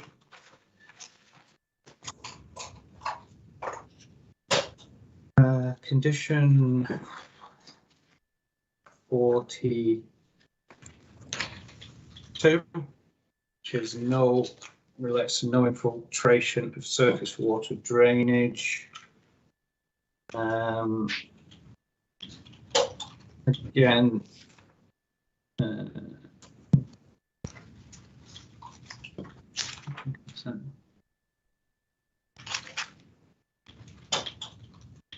bear with me a second.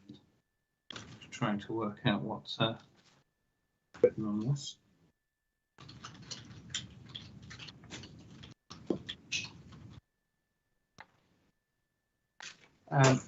Nope, that's fine. I missed something, but it's fine. Was that not that you wanted to remove other than with the written consent of the local planning authority?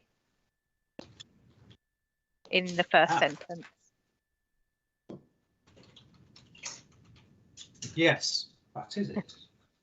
I'm not, yes, well spotted. I will have to take this forward to my service manager. This is on a lot of our conditions. Right, okay. Yes, that needs tweaking, I think, if you can do that. Mm-hmm.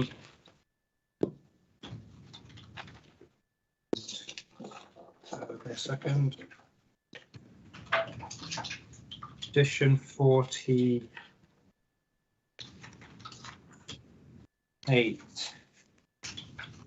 That relates to the retail opening hours.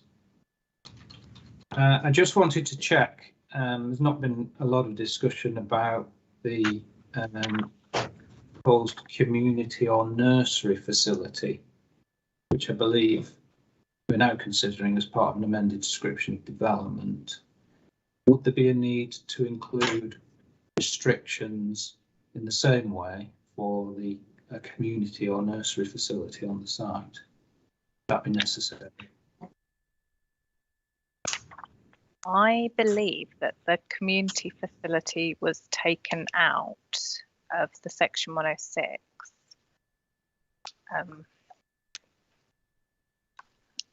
Let me just double check.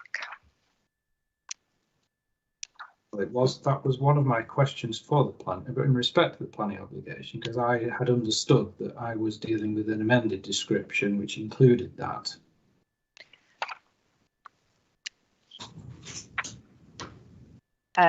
I don't believe that the council could get anyone to agree to take on the facility and take on the liability for that facility. So it has had to be excluded because we couldn't include it within our seal compliance.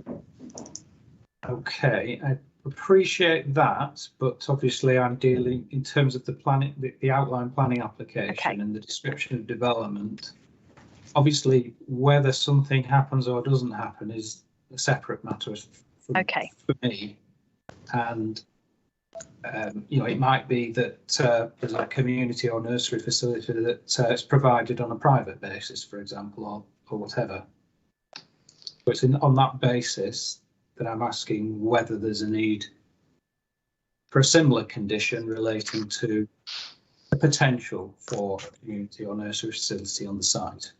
On that basis, then yes. Mr. Hume, have you got any comments to make about that? No, I'm happy with an additional condition if that's because that was the plan, as you know, to provide the surgery that could be used as an alternative community facility in terms of the land. So that could go in as a condition controlling. I haven't misunderstood things, have I?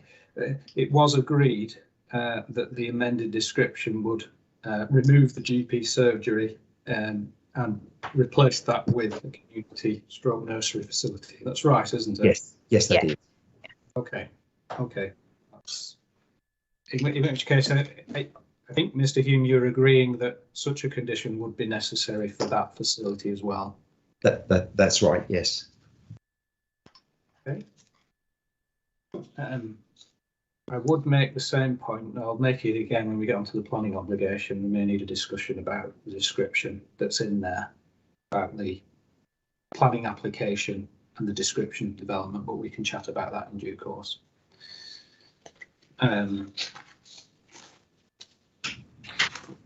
Okay, I'm conscious that there may be some third parties that may want to also have some input into conditions.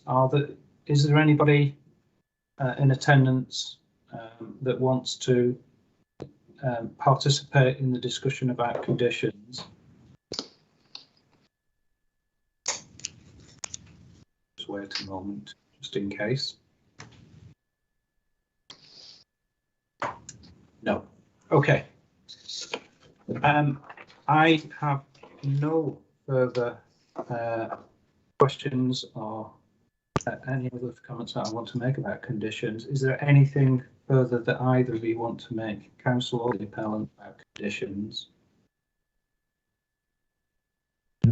No. In which case, you've made a note of everything that's been agreed. It would be really, really helpful if I could have an amended version of the conditions, preferably with the track changes, so I can see that you've covered everything that's been agreed. If the council could do that, that would be very helpful. How quickly could you do that for me? I should be able to get you that by the end of the day. Oh, that's very good. Okay, that's great. If you need tomorrow, that's fine as well. But that's super. Moving then, if there's no further comments and conditions, to the planning obligation. Bear with me and let me get my copy. So the version I've got is the one that's it is in draft. It's not signed, but I think it's been agreed by both parties. It's the one on the 9th of December.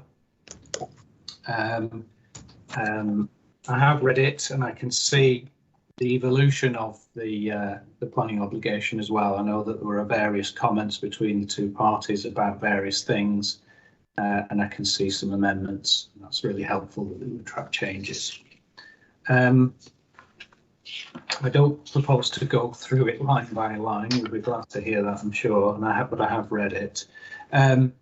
The first thing is what we were just talking about, and that's the definitions, and then particular reference to the development, and it's really to understand why it doesn't fully reflect the amended description of development as agreed in my opening. Is there a reason for that? No, it's just been missed. Is that right? So I believe I don't believe that there is a consequence to that in terms of the way that the Section 106 operates, and that there isn't, for example, an obligation that you have to carry out this development. It is all the other planning obligations. So I don't believe anything turns on that. I'm just focusing on consistency. That's all. So yeah. Between what's been applied for and the planning obligation. So it's simply a question of, can you tidy that up so it's fully consistent? Yeah, we can do so. Okay. Thank you.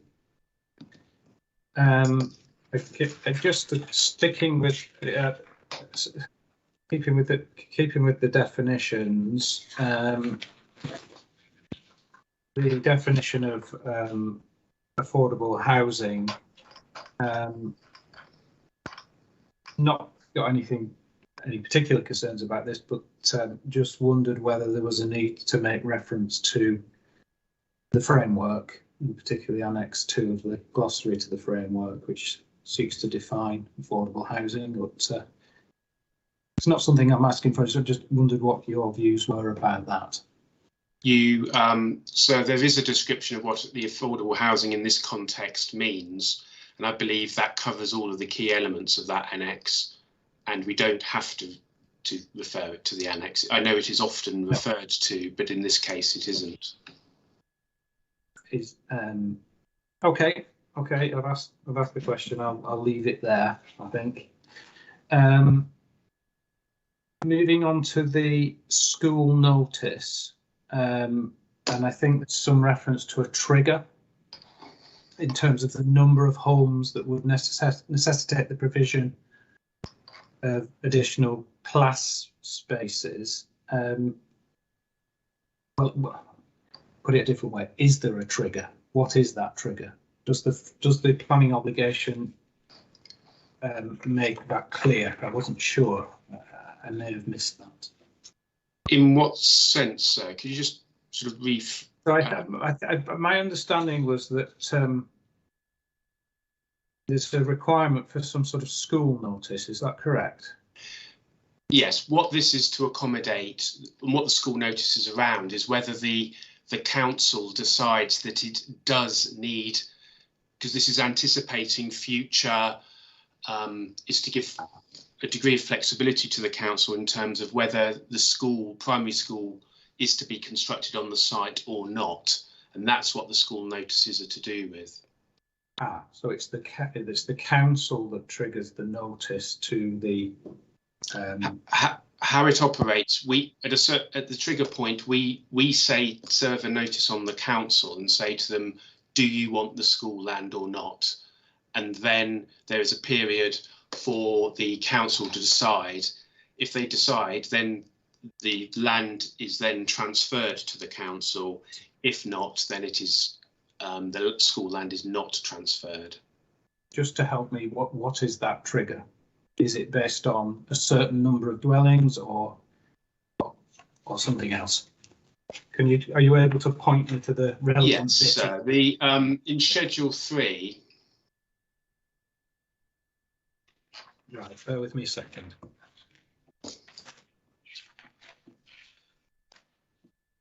Yes. So the from first occupation, that's the first notice when the council, when the developer is able to say serves notice on the council to decide. For the period from the date of receipt, looking at paragraph 2, for the period from the date of receipt of the notice, the council has 3 years, which is their flexibility that they require, whether to serve us with a notice that they want the land transfer to take place. And then in paragraph 3, that if they come back and say, yes, they do want the school, then it sets out the timetable by which the school land is to be transferred, which is the later of 350 housing units, yeah, or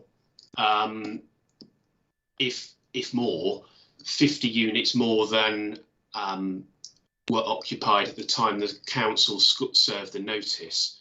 The reason for that complexity is to ensure that there is sufficient time to complete the land transfer to the council once it has decided it wants to take the school land. Okay, thank you for that. I can see that there's been some additional text added into the planning obligation, yes, to reflect that now. But I think perhaps my question was from an earlier version. Thank you for clarifying that. I see that there's a financial contribution towards open space provision, like just over £270,000. It was really just to try and establish if there was more detail in terms of what specific open space and sports facilities would be improved, and if you had any more information about how they might be improved. This is for off-site provision, sir, and I'm in the hands of the council at this point. Is there anybody representing the council that can provide a bit more clarity for me?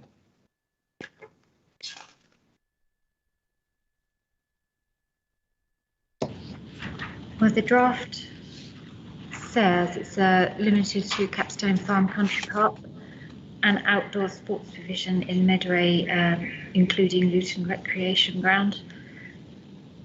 Okay, which is fine as far as it goes. Are there specific projects in mind, or is it? No, because we don't know when this money is going to actually come forward. It's what the process is that we get the money in, and then we discuss with the various departments and the ward councillors as to how best to allocate that money as to what's. But I don't believe there's any specific projects that it will be allocated to at this time. Okay, in terms of calculating that figure, what's that been based on? It's based on our developer contribution guide.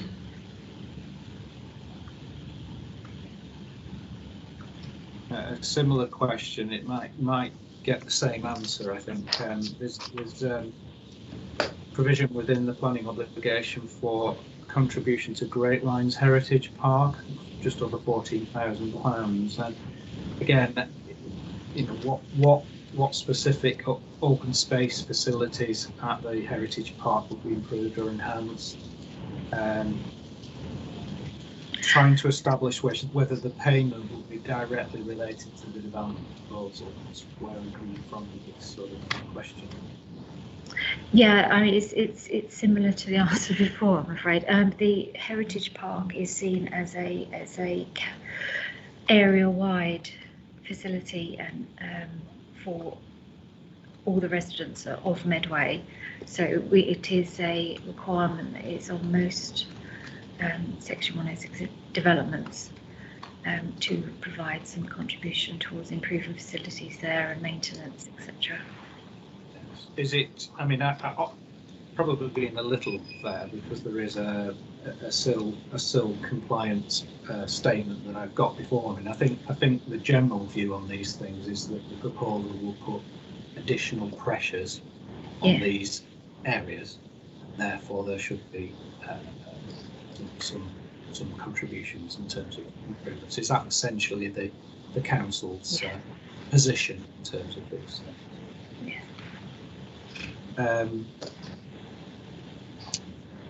Okay, in which case I won't go through the different contributions because I think I'll probably get the same answers. The only other one that I wanted to ask a further question about was the waste and recycling contribution, which is just over £143,000. And I can see that in the amended planning obligation I've now got before me, I think it says that some would be used for the containment of waste on the site itself.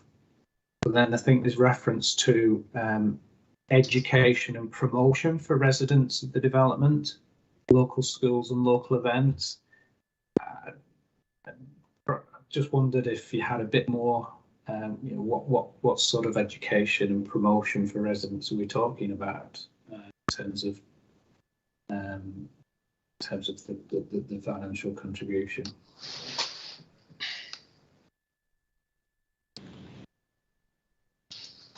You're on mute. I think sorry.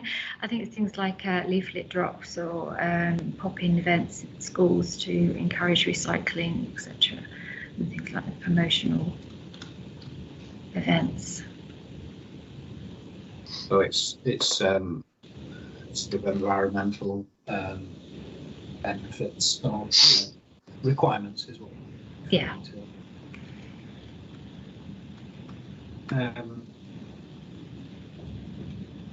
I had a comment about the contribution.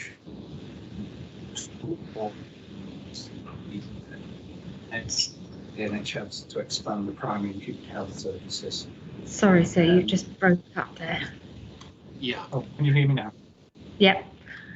Yep. Yeah. I just wanted to ask a question about the NHS and the health services contribution. I think the money's for health services in Hampstead, Capstone. I think originally the financial contribution request was £493,000, which seems to have jumped down to 522. Is that just because of the passage of time and things, costs have increased? I don't know. Just wanted to understand why there's been an increase. You're on mute, Ms. Horn. Requirements and just 1 second. I'm just getting clarification from the planning officer. Right. Okay, that's okay.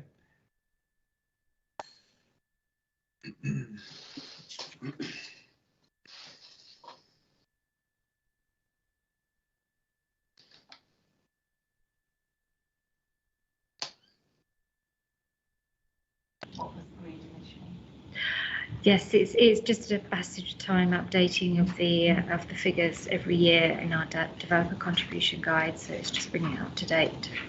Right.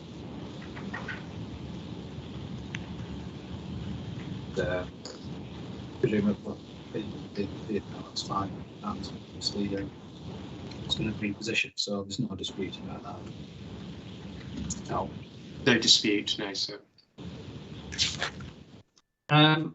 That was all the questions I had about the planning obligation. I've got nothing further to add unless there's anybody else that wants to make comments about it. So can I just make a to update you on where we are in terms of signing of the document? That's exactly what I was going on to next. Yeah. Sorry. The document has been signed by all parties and just needs to be dated and completed. But in the light of your request for us to amend the description of development, I propose that is amended in manuscript so that it reflects the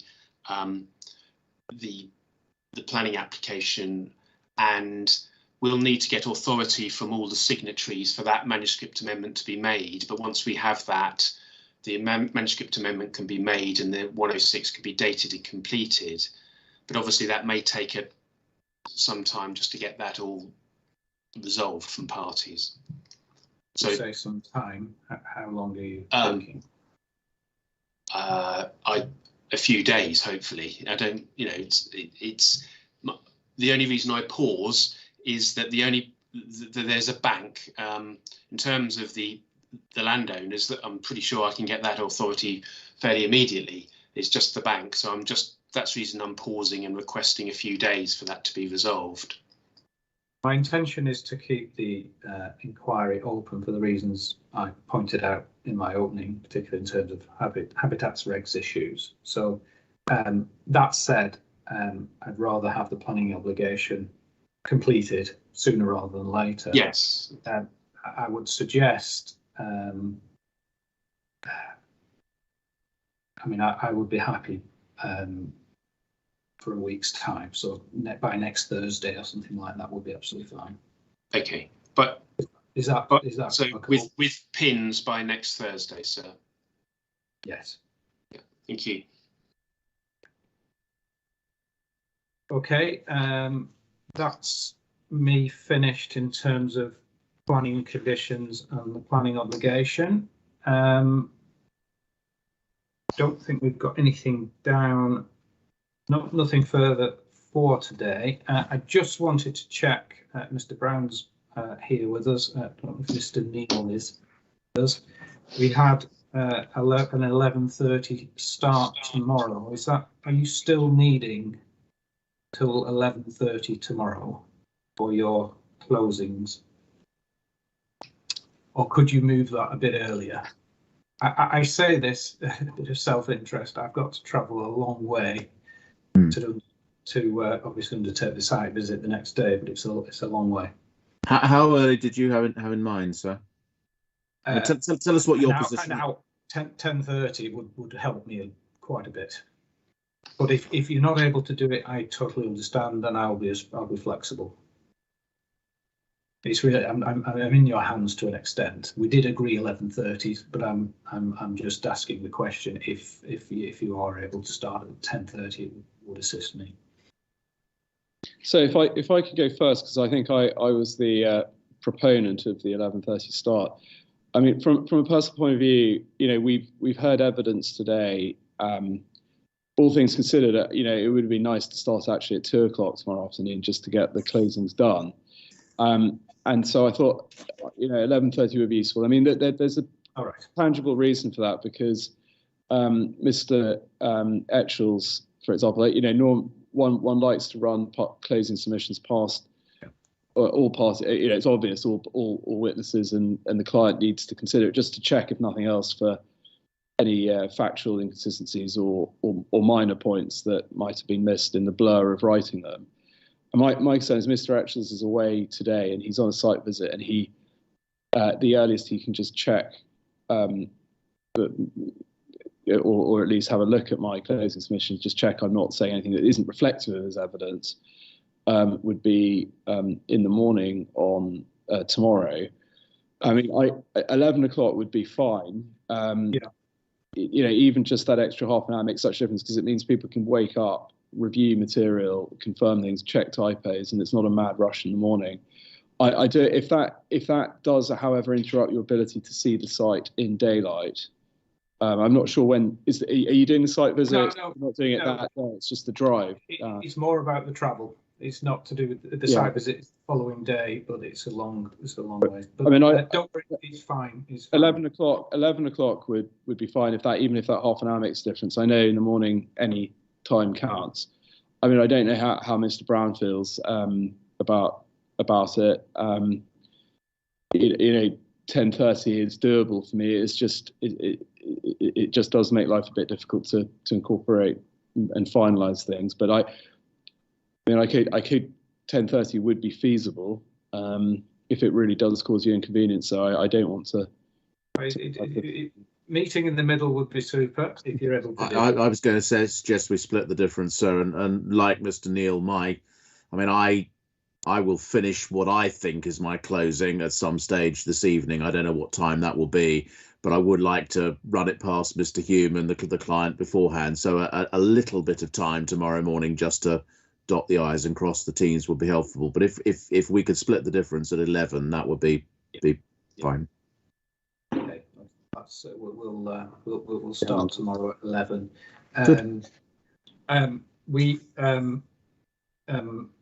There might be a need to briefly discuss the site visit, but that shouldn't take too long. There is an opportunity for costs. Obviously, you have an opportunity to do that tomorrow, but are you able to say at this stage whether you will be applying for costs? There won't be from us, sir, no. No, sir, the council won't be seeking costs against the appellant. Okay, in which case we've made up a bit of time there, so that's very helpful. In which case, I shall now adjourn until tomorrow. Thank you all for your contributions today, and I'll see you tomorrow at 11. Thank you, sir. Thank you very much. Thank you.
you.